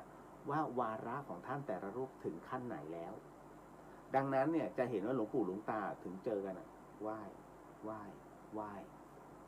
นะซึ่งกันและกันโอ้ยทำไมถึงต้องมาตรงนี้ล่ะนู่นไปตรงนู้นสิท่านก็มีใกล้บ้านด้วยนี่ท่านก็จะพูดกันอย่างนี้แต่เราไม่รู้นะเราไม่รู้เราได้ยินแค่ชื่อเสียงแต่พอท่านบอกตรงนั้นท่านก็มีพระดีด้วยเริ่มรู้แล้วทำไมถึงรู้เพราะว่าท่านเป็นคนรับรองพระท่านไม่มุสาหรอกครับโอ้มาทำไมไปตรงนู้นนะครับตรงนู้นกำลังเล่นไพ่กันอยู่ ไม่มีเพราะฉะนั้นเนี่ยท่านจะรับรองในสิ่งที่เป็นสิ่งที่ดีนะเพราะฉะนั้นเนี่ยถึงได้บอกว่ามันจะมีแบบนี้อยู่เรื่อยๆนะเรื่องของบุญคุณวิชัยคุณเรียวครับตรงนั้นที่พระอาจารย์ไปจันทบุรีเขาเรียกว่าอะไรครับเขาใส่ดาวครับผมนะคุณพิมพ์อยากรู้การฝึกจิตภาวนาขณะนอนค่ะธรรมดาเลยฮะพุทโธเหมือนกันนะแต่การนอนภาวนาพระพุทธเจ้าไม่สรรเสริญนะครับสบายไปหรือเปล่าไม่รู้แต่อาจารย์ไม่ชีเพียงเดือนนี้ นะท่านจะเข้าสมาธิแบบนอนนะครับ ทุกครั้งเลยนะฮะท่านจะใช้คำว่าทำสมการในเรื่องของการเปลี่ยนเล่นแร่แปรธาตุท่านอาจารย์พิชีเพียงเดือนเนี่ยนะฮะ ท่านสามารถทำให้พลอยเนี่ยที่เป็นพลอยหุงเอามาแปรจนแบบว้าววับจากพลอยที่มีมูลค่าไม่กี่พันบาทหลวงแม่สามารถแปลสภาพน้ำพลอยเนี่ยให้เป็นหลักหมื่นได้หลายหมื่นเลยทีเดียวยกตัวอย่างเช่นหลวงพี่ภัสกรฮะหลวงพี่ภัสกรก็เล่นเป็นผู้ที่ชอบในเรื่องอัญมณีนะแต่หลายๆท่านไม่รู้ใช่ไหมฮะอาคารหลังนี้ที่ผมอยู่เขาเรียกว่าอาคารวิสารเรืองเดชนะฮะเสาต้นแรกที่ลงไปเนี่ยนะครับเสาต้นแรกที่ลงไปในอาคารวิสารเรืองเดชเกิดจากการเล่นแร่แปรธาตุฮะจำได้ว่าครั้งหนึ่งผมไปกับท่านที่เดี๋ยวนะไปทางเชียงรายนะก่อนถึงเวียงป่าเป้าแม่ขจารนะเขาเรียกน้ำพุร้อนแม่ขจารนะที่มันเจาะอยู่ตรงนั้นแล้วด้านหลังเนี่ยจะมีมงเป็นร้านค้าและมงเนี่ยเขาจะขายพวกพลอยอยู่เป็นเพชรพลอยอยู่หลวงพี่ก็เดินไปดูผมก็ไปดูท่านมงผมไปเข้าห้องน้ำเสร็จปุ๊บตอนออกมาจากห้องน้ำผมก็เห็นหลวงพี่ยืนดูพลอยเอาอย่าหลวงพี่ดูหน่อยนะเสร็จปุ๊บมงก็นำเสนอนี่ท่านนี่ท่านนี่ท่านนี่ท่านหลวงพี่บอกโยมไอ้ที่โยมเสนอไม่เอาได้ไหมเอาหลังร้านท่านดูพลอยเป็นนะทำเป็นเล่นไปหลวงพี่ภัสกรเนี่ยท่านดูพลอยเป็นว่าเอาหลังร้านพอเสร็จปุ๊บก็ไปหลังร้านนะปรากฏว่าอย่างนี้มงเนี่ยเขาก็นำเสนอเป็นชุดพลอยฮะใช้คำว่าชุดพลอยนะฮะเป็นแผงเลยที่ผู้หญิงห้อยคอเป็นระยะนะฮะสวยมาก นะฮะสีแดงเป็นทับทิมหลวงพี่พอเห็นปุ๊บถามว่าเท่าไหร่มันบอก 90,000บอกพระอาจารย์ภัสกร 90,000หลวงพี่ภัสกรเนี่ยมองหน้าคือมองหน้าทั้งสองคนนะทั้งสองคนผัวเมียหลวงพี่บอกหลวงพี่ขอต่อได้ไหมเอาก็เอาเลยสองสามีภรรยาก็ได้ท่านจะให้เท่าไหร่ 50,000 60,000ได้หมดหลวงพี่ภัสกรต่อ 15,000มันหงายท้องเลย คอยแผงเบลเลอร์ต่อ 15,000โอ้ย 15,000ไม่ได้หรอกหลวงพี่นะอันนี้มัน 90,000เนี่ยขายเต็มตัว 14,000มันไม่ได้จริงๆหลวงพี่ 13,000หลวงพี่คือคนอื่นเนี่ยเวลาต่อเขาจะมีเพิ่มขึ้นนะแต่หลวงพี่พูดเนี่ยหลวงพี่เพื่อลดลงจะพูดอีกใช่ไหมถ้าพูดอีกเหลือ 12,000 ก็ได้ครับ มาเลือกขายให้ 13,000 นะฮะหลวงพี่ก็ได้พลอยชุดนั้นมาแล้วหลังจากนั้นพอได้มาเสร็จปุ๊บเนี่ย ก็คือเราก็ขับรถให้ท่านขึ้นเชียงรายบอกโอ้หลวงพี่ต่อเก่งมากจาก 90,000หลวงพี่หักมาได้ 13,000มันสวยผมดูไม่เป็นนะหลวงพี่ภัสกรบอกว่ามันพอได้หลวงพี่บอกมันพอได้แต่กูมีวิธีหลังจากที่มาเยี่ยมญาติท่านที่เชียงรายเสร็จปุ๊บก็กลับตอนนั้นท่านมีเทศพร้อมกับท่านวอที่ไหนวะเดี๋ยวก่อนผมจำไม่ได้แล้ว แต่มีเทศพร้อมกับท่านวอนะฮะแล้วจากนั้นตรงพระธาตุผาเงาแล้วจากนั้นก็กลับมาที่เชียงใหม่พอกลับมาที่เชียงใหม่สิ่งแรกที่หลวงพี่ทำก็คือว่าท่านเอาทับทิมมันนั้นไปให้หลวงแม่ นะหลวงแม่พอเห็นทับทิมท่านถอนใจอย่าบอกนะว่าอาจารย์จะเอามาให้โยมยังพูดไม่ขาดคำหลวงพี่ใช่ หลวงพี่ต้องการทุนอยากได้เสาต้นแรกลงที่อาคารหลังนี้ฮะที่ผมนั่งอยู่เนี่ยวิสาเรื่องเดชเนี่ยนะฮะตอนนั้นเรียกว่าอาคารใหม่อยู่ยังไม่มีชื่อหลวงแม่ใช้เวลาประมาณ1 อาทิตย์นะถ้าจำไม่ผิดนะหรืออาจจะเลทไปกว่านั้นก็คือประมาณสัก9 วัน10 วันอย่างเงี้ยฮะท่านแปลผมอะอันเนี้ยเห็นกับตาว่าตอนแรกเป็นยังไงแล้วตอนหลังเนี่ยคือตอนแรกมามันดูขุ่นมันคือมันก็มันก็โอเคอะนะฮะแล้วคราวนี้พอหลวงแม่เอาออกมาได้แล้วท่านภาสกรหลวงแม่ก็เอามาแล้วก็มาแผ่ดูหลวงพี่ก็เลยเรียกผมมาเฮ้ยมึงดูนี่มันเป็นไงผมเองก็ดูไม่ออกผมก็นึกในใจหลวงแม่เอาน้ำมันทาเปล่าวะ ทำไมมันเงาเงี้ยเราก็นึกในใจเอาอะไรทาผมก็เลยพูดเสียไม่ได้ไงก็สวยอ่ะสวยเลยว่าหลวงแม่แปลท่าที่เนี่ยมึงไม่เห็นเหรอตอนแรกมาเป็นไงแล้วตอนนี้เป็นไงผมก็จริงดิทำได้ไงอ่ะท่านทำได้เสร็จปุ๊บเนี่ยผมก็บอกท่านตอนหลังผมนึกว่าหลวงแม่เอาน้ำมันท้ายมันเงาไอ้บ้าไม่ใช่มึงดูนี่แล้วท่านกระเทาะมาทีละเม็ดฮะปึ๊กเนี่ยมึงดูน้ำสวยมากสวยจริงๆฮะเฮ้ยพลังผมนึกเลยนี่คือพลังคนพลังอภิญญาสามารถเล่นแร่แปรธาตุได้ขนาดนี้เลยเหรอนึกในใจคือมันเฮ้ยมันมหัศจรรย์จริงๆอ่ะนี่คือสิ่งที่มันทำให้ผมยังยึดอยู่ในธรรมสถานเพราะว่าภาพมันติดตาคุณแล้วมันเป็นสิ่งที่แม่ชีรูปเดียวแม่ชีท่านเดียวอ่ะแล้วท่านสามารถปรับเปลี่ยนแบบนี้ได้อ่ะไม่ธรรมดามันก็เลยทำให้เรารู้สึกอยากเรียนรู้อ่ะแต่ผมทำไม่ได้นะนั่นคือครูอาจารย์ท่านจะทำกันได้จนบัดนี้แม้กระทั่งพระอาจารย์กบก็ทำไม่ได้เท่าที่มีแค่หลวงแม่ทำได้ท่านบอกว่าต้องคนที่มีพลังของกรรมฐานสูงๆเนี่ยจะสามารถเล่นแร่แปรธาตุได้ท่านบอกไว้อย่างนั้นหลวงพี่จึงเอาพลอยทั้งหมดเนี่ยที่ท่านซื้อมาเนี่ยแผง13,000เนี่ยคุณผู้ฟังนะฮะหลวงพี่ขายพลอยชุดเนี้ยได้ไปประมาณ3 แสนกว่าเพื่อที่จะลงเสาต้นแรกไม่แน่ใจนะว่าเป็นแต่ว่ามันพอสำหรับลงเสาต้นแรกแล้วทำพิธีเสาเอกได้ที่เนี่ยเพราะพลอยชุดเนี้ยเฮ้ยเป็นเรื่องมหัศจรรย์มากกับสิ่งที่ผมได้พบได้เจอนะจริงๆไม่เคยอะไรขนาดนี้นะครับต่อมานะครับนิดนึงนะ คุณอ่านว่าคุณขวัญนะฮะใช่ไหมฮะมีความสงสัยอยากถามคุณเรียวค่ะก่อนโควิดจะพาลูกไปวัดทุกวันเสาร์แล้วเจ้าอาวาสที่วัดที่เบลเยียมท่านกรุณาเมตตาเดี๋ยวนะชอบนะฮะเมตตาชอบแจกเงินให้เด็กเป็นบางครั้งในใจก็ไม่อยากให้ลูกๆรับไว้เพราะกลัวบาปติดหนี้สงฆ์ถ้าไม่รับไว้ก็จะเสียมารยาทเลยให้ลูกๆรับไว้แล้วก็ให้ลูกๆนั้นกลับไปหยอดใส่ตู้บริจาคต่อไม่ทราบว่าคุณเรียวมีความคิดเห็นอย่างไร พระท่านให้คือพระให้เพราะว่าท่านสละ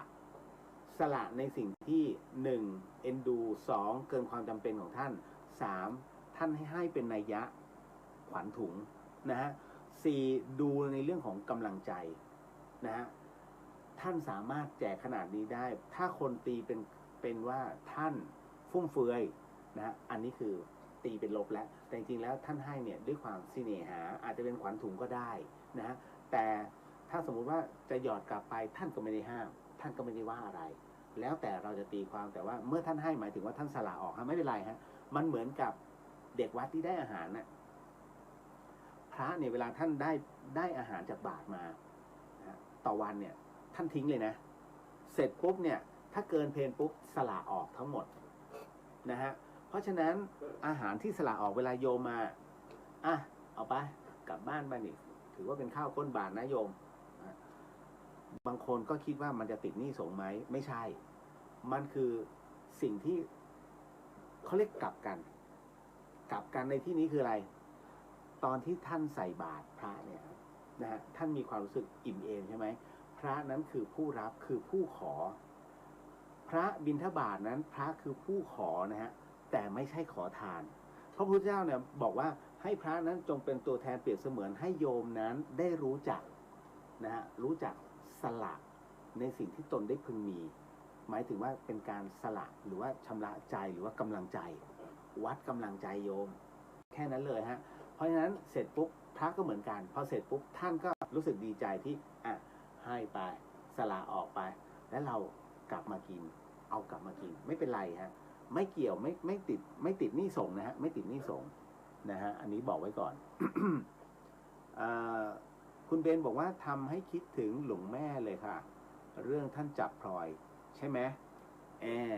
ถูกต้องครับ บางครั้งก็จี้แล้วของที่หล่นออกมานะฮะบางทีก็กำในมือค่ะนานมากแล้วครับใช่ฮะหลวงแม่ท่านเวลาเล่นแร่แปรธาตุเนี่ยเพชรนะมันไม่มีความแวววาวนะหลวงแม่ท่านจะจับนะฮะจับสักประมาณครึ่งชั่วโมงแล้วก็วางแล้วก็ไปนู่นไปนี่เสร็จปุ๊บมาส่องพระจับพลังพระวางเช็คเสร็จเอาเพชรเม็ดหน้ามาจับใหม่ทำอย่างนี้ประมาณเดือนหนึ่งอันนี้แล้วพอเจ้าของมาถึงตกใจโอ้ยทำไมคือเจ้าของเขาเป็นเจ้าของร้านเพชรแต่ได้เพชรเม็ดนี้มามันไม่สวยนะฮะแล้วมาให้หลวงแม่จับนะฮะแล้วก็พอเสร็จปุ๊บหลวงแม่จับให้เนี่ยจับเพชรที่มีมูลค่าแสนนิดคุณหลวงแม่จับมูลค่าตีไปเกือบล้านเจ้าของนะถวายอะไรหลายๆอย่างเพียบเลยเป็นอันนี้นะครับสำหรับให้กับธรรมสถานไว้นี่นะอันนี้สำหรับสร้างนี่นะคะมันคือท่านทำท่านไม่คิดมูลค่านะแล้วแต่ว่านะฮะคนโยมจะพอใจนั่นแหละนี่คืออาจารย์แม่ชีฮะท่านเก่งมากขอบอกเสียดายมากครับนะฮะคุณจิตวิชาลมเพลลมพัดแปลว่าไม่เจาะจงผู้รับใช่ไหมถูกต้องครับถ้าใช่ผู้รับประเภทไหนที่จะโดนคะเช่นไปทักหรือว่าอย่างไรถูกต้องอีกฮะนะฮะคือบางที ลมเพลลมพัดหมายถึงว่าดึกๆเนี่ยมันไม่มีหรอกแต่มีประเภทมีเสียงเงี้ยวหรือว่ากระดิกอะไรเงี้ยฮะแล้วเราไปทักเฮ้ยเสียงอะไรวะเฮ้ยแมวที่ไหนวะเรียบร้อยฮะมันฟุบเข้ามาเลยฮะแล้วก็บางทีมันก็ไม่จำเป็นนะฮะมันก็แค่เราแค่ถ้าคนจิตอ่อนแล้วไปขวางทางเขาก็โดนเหมือนกัน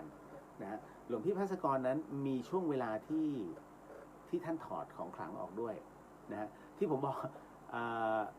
ท่านมีพกของปลอมอยู่มันมีครั้งหนึ่งผมก็บวชอยู่นะตอนนั้นแล้วพอดีน้องโน้ตฟังอยู่เนี่ยไอ้เจ้าโน้ต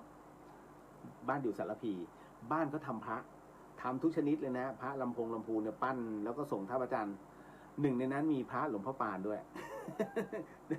ไม่แน่ใจว่าขี่ปลาหรือขี่น่าจะขี่ปลาถ้าจำไม่ผิดนะขี่ไก่เพราะว่าหลวงพี่ชอบไก่นะฮะ แล้วคราวนี้ฮะวันนั้นไอ้เจ้าโน้ตเนี่ยเขามาให้เอาของเนี่ยมาถวายผมก็ให้พรไปเสร็จปุ๊บเราก็โมทนาบุญให้นะครับแล้วจากนั้นหลวงพี่ท่านก็ออกมาก็คือคุยด้วยก็เลยบอกแนะนำหลวงพี่นี่น้องโน้ตนะครับถ้าหลวงพี่อยากจะได้พระนะฮะเพื่อจะเอามาแจกโยมเนี่ยเอาไว้ปลุกเสกอีกทีนึงเนี่ยก็คุยกับน้องเขาได้ก็คุยเสร็จปุ๊บมันทำพระเหรอนี่เป็นไงล่ะพระปลอมนี่มึงดูของกูนี่หลวงพี่เขาควักจากอังสาเลยนะฮะนี่มึงดูนี่เป็นไงเบญจภาคีอันนี้เบญจภาคีของท่านเนี่ยแท้พอเสร็จปุ๊บนี่อันนี้ชุดใหม่ไว้นี่เป็นไงนี่หลวงพ่อปานมึงทำมึงทำแบบนี้ไหมบอกอ๋อไอ้เจ้าโน้ตบอกทำครับผมก็เลยนะหลวงพี่ขอดูหน่อยเผื่อให้โน้ตเขาดูนะฮะเผื่อไปซ้ำไปเป็นของเขาหรือเปล่าไม่มีทางกูซื้อมาแพง กูไปเช่ามาแพงเว้ยเสร็จปุ๊บผมก็รับมาอันโน้ตดูดิ อันโน้ตดูแป๊บหนึ่ง ของผมครับ หลวงพี่อึ้งเลยเดี๋ยวอะไรนะ อ๋อของผมครับเนี่ยฮะมือผมไอ้เจ้าน้องโน้ตมันก็หงายข้างหลังให้ดูเนี่ยฮะนิ้วผมเป๊ะเลยฮะเนี่ยกดแล้วพี่ถอดวางโอ้ท่านก็นึกในใจอ่ะนี่กูโดนแล้วนะฮะคือมันมีเรื่องราวไงเราถึงได้กล้าบอกว่าเอ้ยบางทีมันมีเรื่องราวเป็นโมเมนต์สนุกอะนะฮะนะครับต่อมาเดี๋ยวนะฮะอันนี้คุณสาวินีบอกว่าการฟังเทศหรือพูดคุยกับพระจะต้องพนมมือไหว้ไหมทุกท่าเทศเนี่ยฮะควรจะเพราะว่าพระธรรมเทศนานั้นพระธรรมเทศนาเทศเนี่ยก็คือบทพระธรรมธรรมะคือธรรมของพระพุทธเจ้าจะสังเกตนะฮะเวลาพระท่านเทศพระรูปอื่นท่านก็จะนั่งยิ่งเป็นพระนวากาต้องพนมมือตลอดเวลาเพราะว่าเคารพธรรมนะแต่ถ้าสมมติว่าเป็นการเทศเรื่องอื่นบางรูปเนี่ยก็ขึ้นมาอาติเตกาเลในครั้งพุทธกาลนี้นู่นนั่นเสร็จปุ๊บมาเข้าเปรียบเสมือนปัจจุบันนี้โลกปัจจุบันมันเป็นแบบนี้นะโยมพอเข้าปัจจุบันเสร็จปุ๊บเนี่ยถือว่าท่านไม่ได้ยกตัวอย่างในเรื่องของธรรมะท่านกำลังยกตัวอย่างในเรื่องปัจจุบันก็คุณก็สาธุนิดนึงแล้วก็วางพอจบ พอจะจบเนี่ยนะฮะก็เตรียมตัวท่านก็จะให้พรก่อนนะฮะแล้วหลังจากนั้นก็นะเอวังก็มีด้วยประการละชะนี้ค่อยสาธุนั่นแหละอย่างเงี้ยฮะก็ต้องคือเราเหมือนกับเช็คตัวเราด้วยว่าที่ท่านเทศเนี่ยก็คือธรรมะของพระเจ้าหรือเปล่าหรือเหตุการณ์ปัจจุบันนะฮะถ้าเป็นเหตุการณ์ปัจจุบันที่เปรียบข้อธรรมก็ไม่จำเป็นก็คือว่าเป็นการเคารพแต่ว่าเรานั่งฟังด้วยใจที่นอบน้อมพอแล้วครับนะฮะคุณมุนาบอกว่าให้ใจเคารพธรรมใจก็จะส่งกายคือท่านั่งเองค่ะสาธุครับนะฮะคุณเพ็ญจันทร์ฟังธรรมใน YouTube แล้วหลับไปเลย ตัวจิตมันจะเป็นกุศลนะฮะเพราะฉะนั้นเนี่ยจะฟังอะไรแบบไหนเนี่ยก็ให้เข้าใจทุกลมหายใจเป็นพอครับอย่าลืมนะฮะว่าการนั่งสมาธิมันจะมีตัวหนึ่งเขาเรียกสมาธิหัวต่อซึ่งผมจะย้ำอยู่เรื่อยๆสมาธิหัวต่อนั้นหมายถึงว่าจิตก็ไม่ได้คิดอะไรเลยคือมันว่างแบบไหนว่างแบบขี้เกียจอ่ะมันไม่ได้ทำอะไรได้เลยมันไม่ได้ลึกถึงมันไม่ได้เป็นสมาธิแต่มันเหมือนกับคอยวอกแวกตามสิ่งข้างๆนะฮะหรือว่าเป็นการนั่งสมาธิโชว์อันนี้เขาเรียกสมาธิหัวต่ออันนี้พระท่านจะใช้ในการพูดคุยกันแดดดูสิคือคนที่นั่งสมาธิหัวต่อเนี่ยมันจะมีเอกลักษณ์ของมันแล้วพระที่ท่านนั่งสมาธิเนี่ยท่านจะรู้ว่านั่งโชว์ไอ้นี่นั่งโชว์ไอ้นี่ก็นั่งโชว์ท่านจะรู้ฮะ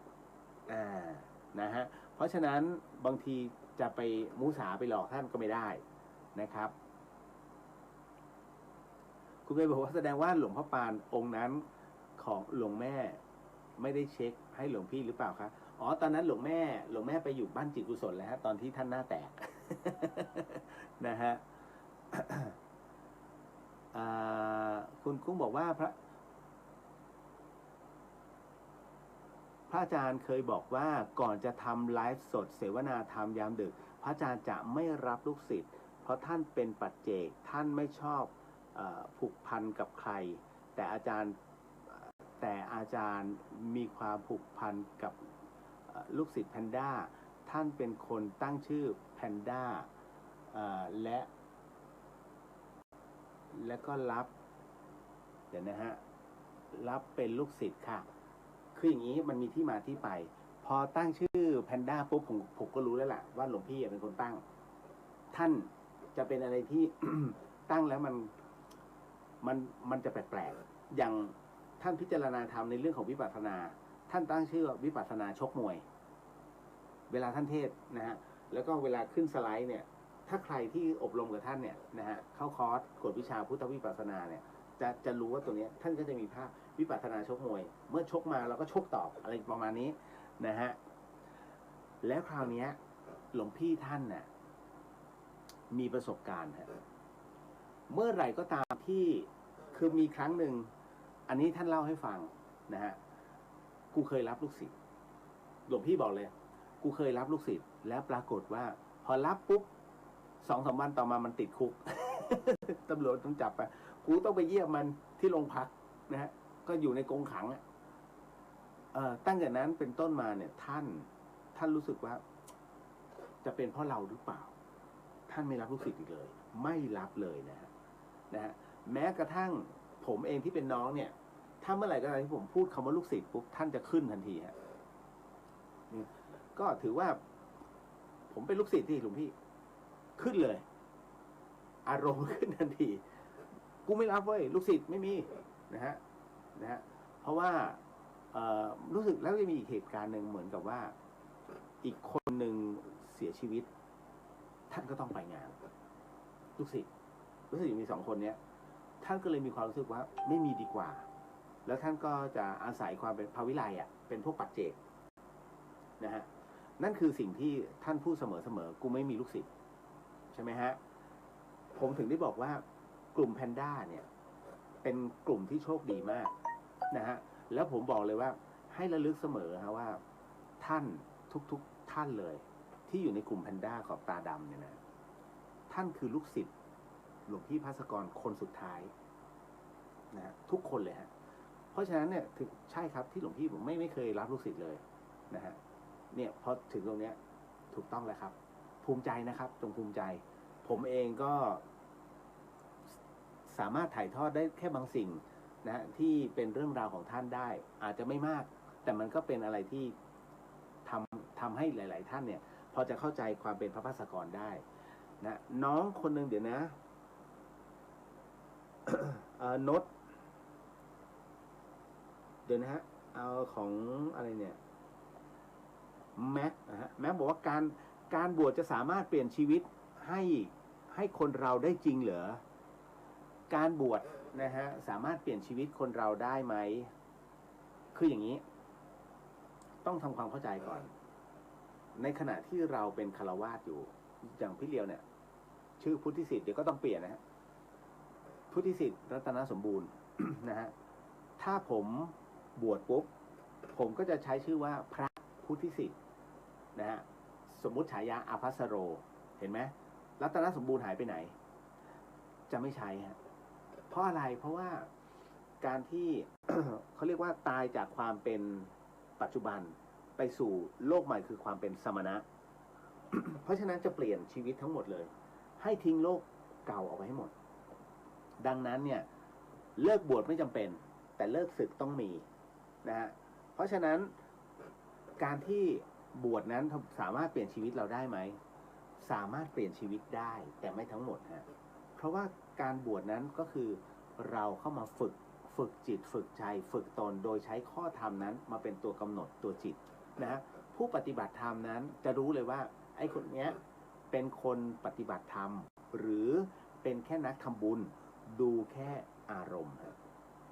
คนไหนที่อารมณ์เย็นเคยร้อนแล้วอยู่ๆมีอะไรมากระทบปุ๊บรู้สึกยับยั้งชั่งใจได้นะฮะแล้วไตร่ตรองได้พิเคราะห์ได้ไม่ไปตอบโต้มากมายจนเกินไปนะฮะหรือว่ารับรู้ว่าถ้าตอบโต้ไปมีภัยถึงตัวเราก็รู้จักชิ่งอันเนี้ยเขาเรียกว่าผู้ที่ปฏิบัติธรรมภาวะมันเปลี่ยนนิสัยมันเปลี่ยนแต่ถ้ามึงมาพาโวยเจ้ากี้เจ้าการนะฮะ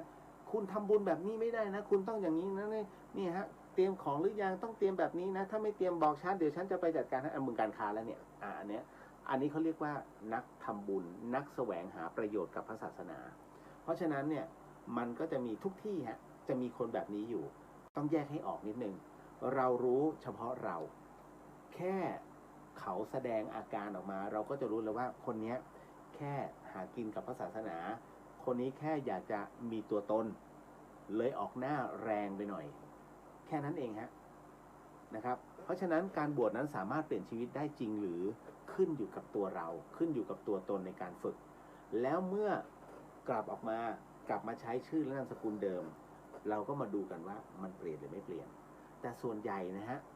ส่วนใหญ่นั้นเปลี่ยนชีวิตเขาจะเปลี่ยนก็คือเป็นผู้ใหญ่ขึ้นเติบโตขึ้นผู้ชายเนี่ยผมเคยเขียนไว้ใน Facebook นะเฮ้ยทำไมต้องบวชล่ะ ไม่บวชไม่ได้เหรอนะฮะ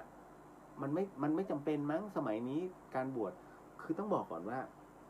เมื่อก่อนเนี่ยฮะไม่มีโรงเรียนดังนั้นเนี่ยชายไทยเมื่ออายุครบ20แล้วก็ถือว่าเริ่มโตเป็นผู้ใหญ่ดังนั้นเมื่อโตเป็นผู้ใหญ่ควรจะมีศีลมีธรรมอย่างน้อยก็บวชทดแทนบุญคุณพ่อแม่ได้เกาะผ้าเหลืองถูกไหมแล้วหลังจากนั้นล่ะนะฮะเมื่อเติบโตไปแล้วนะฮะต้องรู้จักแต่งงานมีคู่แล้วแต่มันต้องแต่งงานแล้วไงธรรมะที่ดีที่สุดนะฮะเมื่อสึกออกไปคือเขาเรียกธรรมะแห่งการครองเรือนต้องรู้จักว่ายังไงวางตัวแบบไหนนะฮะภรรยามาเราต้องรู้จักตั้งรับแบบไหนหรือจะทำยังไงให้มีความสุขในทางโลกด้วยกันต่อไปนะฮะไม่ต้องไปนอกใจมันธรรมะเขาสอนหมดหรืออีกประเภทหนึ่งเมื่อลาออกไปเนี่ยตัวธรรมะเนี่ยมันจะเป็นตัวที่เขาเรียกฝึกให้รู้ว่าเมื่อออกไปแล้วเนี่ยเราจะต้องเจออะไรกับหน้าที่การงานมึงต้องเจอความกดดันต้องเจอคนแทงข้างหลังเจอคนใส่ร้ายเราจะต้องแก้แบบไหนต้องมีสติฮะเพราะฉะนั้นนี่คือประโยชน์ของการบวชแล้วไปใช้ประโยชน์ในภายภาคหน้าเปลี่ยนไหมชีวิตแม็กเปลี่ยนฮะเห็นไหมง่ายๆจบนะจ๊ะนะฮะคุณเพญจันทร์บอกว่าการเปลี่ยนชื่อเป็นเพียงความเชื่อชอบส่วนตัวหรือว่าจะส่งผลบางอย่างกับชีวิตเราบ้างไหมคะถ้าเป็นของไทยอ่ะมันมีผลนะฮะแต่ถ้าถามว่าแล้วฝรั่งล่ะฝรั่งมันไม่แคร์ไงแต่คนไทยของเรามันมีความเชื่อแบบนั้นแล้วถามว่าจงใช้หลักการมาสูตรไม่จำเป็นต้องเชื่อผมนะอย่างถ้าถามอย่างตุ้นุกเนี่ยนะฮะตุ้นุกจะตั้งชื่อให้กับเด็กๆนะที่หลายๆคนขอให้ตั้งท่านก็มาเกิดวันอะไรอย่างผมเนี่ยเกิดวันอาทิตย์ต้องขึ้นด้วยออ่างนะฮะถ้าเป็นอย่างพอพานอย่างเงี้ยไม่ได้นะครับออ่างแล้วต้องมีตัวการันเยอะๆหรือว่าตัวหัวแตกอ่ะต้องมีนะฮะเพราะจะได้เสริมนะตรงนี้นะครับ คนเกิดวันจันทร์ก็จะต้องเป็นอักษรอีกแบบประเภทหนึ่งนะฮะมันก็จะมีแบบนี้อย่างผมเนี่ยวันอาทิตย์เนี่ยห้ามมีสอเนี่ยห้ามมีเลยนะทั้ง3 สอแล้วก็พอสำเภาห้ามมีเราก็จะมีความเชื่อแบบนั้นมันแล้วแต่คนนะฮะแต่ถามว่ามันสามารถปรับเปลี่ยนชีวิตได้ไหมผมก็ว่าเยอะนะ มันก็เยอะอยู่นะปัจจุบันนี้เอาละนะฮะเดี๋ยวนะครับคุณจินุชาบอกว่าแล้วเคสของคุณเดียวโดนของมาอย่างไรคะคืออยากทราบที่มีคนโดนแล้วก็มีวิธีป้องกันระวังตัวอย่างไรคะยากครับคนระวังกับคนจ้องทำยากมากผมเนี่ยวันที่ผมโดนก็คือวันที่จัดรายการนี้แหละแล้วน้องๆเนี่ยนะฮะเขาก็เขียนเข้ามาในอินบ็อกซ์บอกว่าพี่เลียวพวกผมบ้างหนูบ้างโดนเนี่ยผู้ร่วมงานเนี่ยเขาไปเรียนมาแล้วก็ทำแล้วก็บอกว่ามึงอย่าอย่างนี้อีกนะไม่งั้นมึงตายนะเนี่ยกูทำของใส่แล้วเขาก็เลยมีความรู้สึกวิตกกังวลนะผมก็ลืมนึกไปก็เลยจัดรายการแล้วก็บอกพระคาถาไปนะพอบอกพระคาถาไปเสร็จปุ๊บเนี่ยเขาฟังไม่ทันผมก็เลยบอกงั้นอีกวันเดี๋ยวพี่โพสให้แล้วกันก็พอโพสไปเรียบร้อยเลยหลังจากที่ผมรอดตายกลับมาคือตายไปแล้วมันกลับขึ้นมาได้อีกครั้งหนึ่งเนี่ยผมก็ถามครูบาอาจารย์บอกว่าก็เพราะว่าสิ่งที่เราทำเนี่ยทำผิดเราไปคิดแค่คนที่กำลังเล่นแต่เราไม่คิดไอ้คนที่ทำของใส่มันลองพระคาถาเราเนี่ยมันก็สะดุดแล้วมันไปกระทบถึงคนที่เป็นมืออาชีพพอฟังเสร็จปุ๊บนะฮะไอ้นี่เองเขาเรียกมันเหมือนกับเราเป็นคนคือประเภทสมมุติว่า มีคนหนึ่งกำลังจะเดินมาแล้วผมบอกว่าอย่าเดินมาทางนี้มีคนดักตีหัวอยู่มึงเดินไปด้านนู้นเลยเขาก็เดินหลบประเภทนี้เขาเรียกพวกหมอดูพวกรู้ล่วงหน้าไปบอกเขาเหมือนผมที่บอกเฮ้ยพระคาถานี้ช่วยอย่างนี้ได้นะมันก็เหมือนกับผมไปขัดเขาแล้วพอไอ้เนี่ยเดินไปด้านโน้นเสร็จปุ๊บไอ้คนดักทำไงเกอร์มันรู้ได้ไงว่ากูดักตีหันกลับมาอ๋อไอ้นี่เองที่บอกมันก็มาตีเราเห็นไหมเพราะฉะนั้นเนี่ยฮะมันมีผลกระทบนั่นแหละผมเจอในเคสนั้นนะฮะท่านก็เลยบอกว่า อย่าไปเล่นของพวกนี้มันมีตั้งแต่พุทธกาลแล้วพระพุทธองค์ยังโดนเลยนั่นแหละครับแล้วก็วิธีคือบางทีการแก้มันมีหลายวิธีนะหาเบี้ยแก้ไว้ก็ดีนะฮะเบี้ยแก้เยอะแยะนะครับรวมไปถึงพระมีทั้งตะกุดนะฮะแล้วก็มีทั้งเบี้ยแก้มีทั้งพระด้วยแล้วเป็นประเภทไหนอะไรไงเดี๋ยวติดไว้ก่อนเนาะนะโอกาสต่อไปดีกว่า แล้วที่สำคัญก็คือว่าศีลเราต้องเป๊ะนะแล้วผมประเภทศีลไม่เป๊ะด้วยนะเมื่อก่อนเนี้ยนะถามว่าตอนนี้เป๊ะไหมตอนนี้ก็ไม่เป๊ะ นะก็มีบ้างศีลข้อหนึ่งไม่ฆ่าสัตว์ยุงกัด ศีลข้อสองไม่ลักทรัพย์ศีลข้อสามไม่พฤติกรรมแต่ตายแล้วกูต่อใหม่ มีผมว่าเผลอๆนะคุณจินุชาบอกว่าการกรวดน้ำได้ยินว่าต้องระบุชื่อรับชื่อนั้นจะได้รับเต็มๆแต่ถ้าเอ่ยรวมๆเขาต้องไปแบ่งซึ่งกันและกันได้น้อยจริงไหมคะเดี๋ยวนะฮะแล้วก็ต้องทำอย่างไรทำยังไงคะหากชื่อบรรพบุรุษคนที่จะให้ยาวเยอะมากพระเดชพระคุณพระราชพรหมยานนะฮะบอกอย่างนี้ฮะว่าเวลากรวดน้ำถ้ามึงมัวแต่พูดชื่อและนามสกุลเต็มที่ยะถาวาริวหาปุราปริปุเรนติสาครังมึงได้แค่2 คน ผมก็นะจริงไว้หลวงพ่อ ได้2 คนจริงนะหลวงพ่อฤาษีลิงดำบอกว่าจริงๆแล้วคนที่รับรู้ในเรื่องราวของคนบุคคลที่ผ่านๆมาคือแค่ตัวเราเท่านั้นฮะเพราะฉะนั้นแค่ระลึกไม่จำเป็นต้องเอ่ยชื่อให้ระลึกขอบุญนี้ให้จงถึงแด่ภาพมันจะมาปรากฏเลยตึ้งตึ้งตึ้งตึ้งตึ้งตึ้งตึ้งตึ้งอาม่านี่คุณพ่อนี่ภาพมันจะปรากฏคนทุกคนที่ปรากฏในภาพได้หมดเร็วกว่าบันทึกชื่อเร็วกว่าบอกนามสกุลจริงอีกนะฮะแต่คราวนี้ บางคนอยากให้รวมก็เลยขอมอบอันนี้ของบุญนี้ให้กับสัมภเวสีนะทวยเทพเทวดาทั้งหลายแล้วก็บุคคลอันเป็นที่รักทั้งหลายที่นะเสียชีวิตไปแล้วอะไรอย่างนี้ฮะจบอันนี้ได้รวมได้คนละนิดคนละหน่อยก็แบ่งกันตามหน้าเสือหน้าเค้กกันไปถูกต้องอะไรแบบนั้นนะฮะคุณกุ้งบอกว่าไม่ชงละก็กันได้ใช่ไหมคะอันนี้ไม่รู้ ที่1 กว่าแล้วฮะเอาอย่างนี้เดี๋ยวไว้โอกาสหน้าค่อยถามแล้วก็คุยกันต่อสนุกมากนะสิ่งหนึ่งสิ่งใดที่ผิดพลาดพลั้งไปขออโหสิกรรมณที่นี้ไม่ได้ตั้งใจหรือมีเจตนาก็ขอมอบอานิสงส์ผลบุญในค่ำคืนนี้เนี่ยมอบให้กับผู้ฟังที่ฟัง FM 104.50 เมกะเฮิรตซ์ทั้งจังหวัดเชียงใหม่แล้วก็ทั่วไปแล้วก็ผู้ที่ฟังในช่อง YouTube ด้วยทั้งหมดทั่วไปรวมถึงผู้ที่ฟังในช่องของ Facebook ไม่ว่าจะเป็นเรียวเดอะเฮดแล้วก็พุทธิสิทธิ์รัตนสมบูรณ์ก็ขอให้ได้รับอานิสงส์ผลบุญในค่ำคืนนี้ไปด้วยเช่นกันนะพบกันใหม่กับเรื่องราวดีๆแบบนี้พรุ่งนี้พบกับหลวงพี่นุ๊กแล้วก็พี่ละออเช่นเดียวกันนะฮะในเพจของวัดฝายหินสำหรับค่ำคืนนี้ราตรีสวัสดิ์นะครับสาธุบุญทุกท่านนะโมทนาสาธุครับ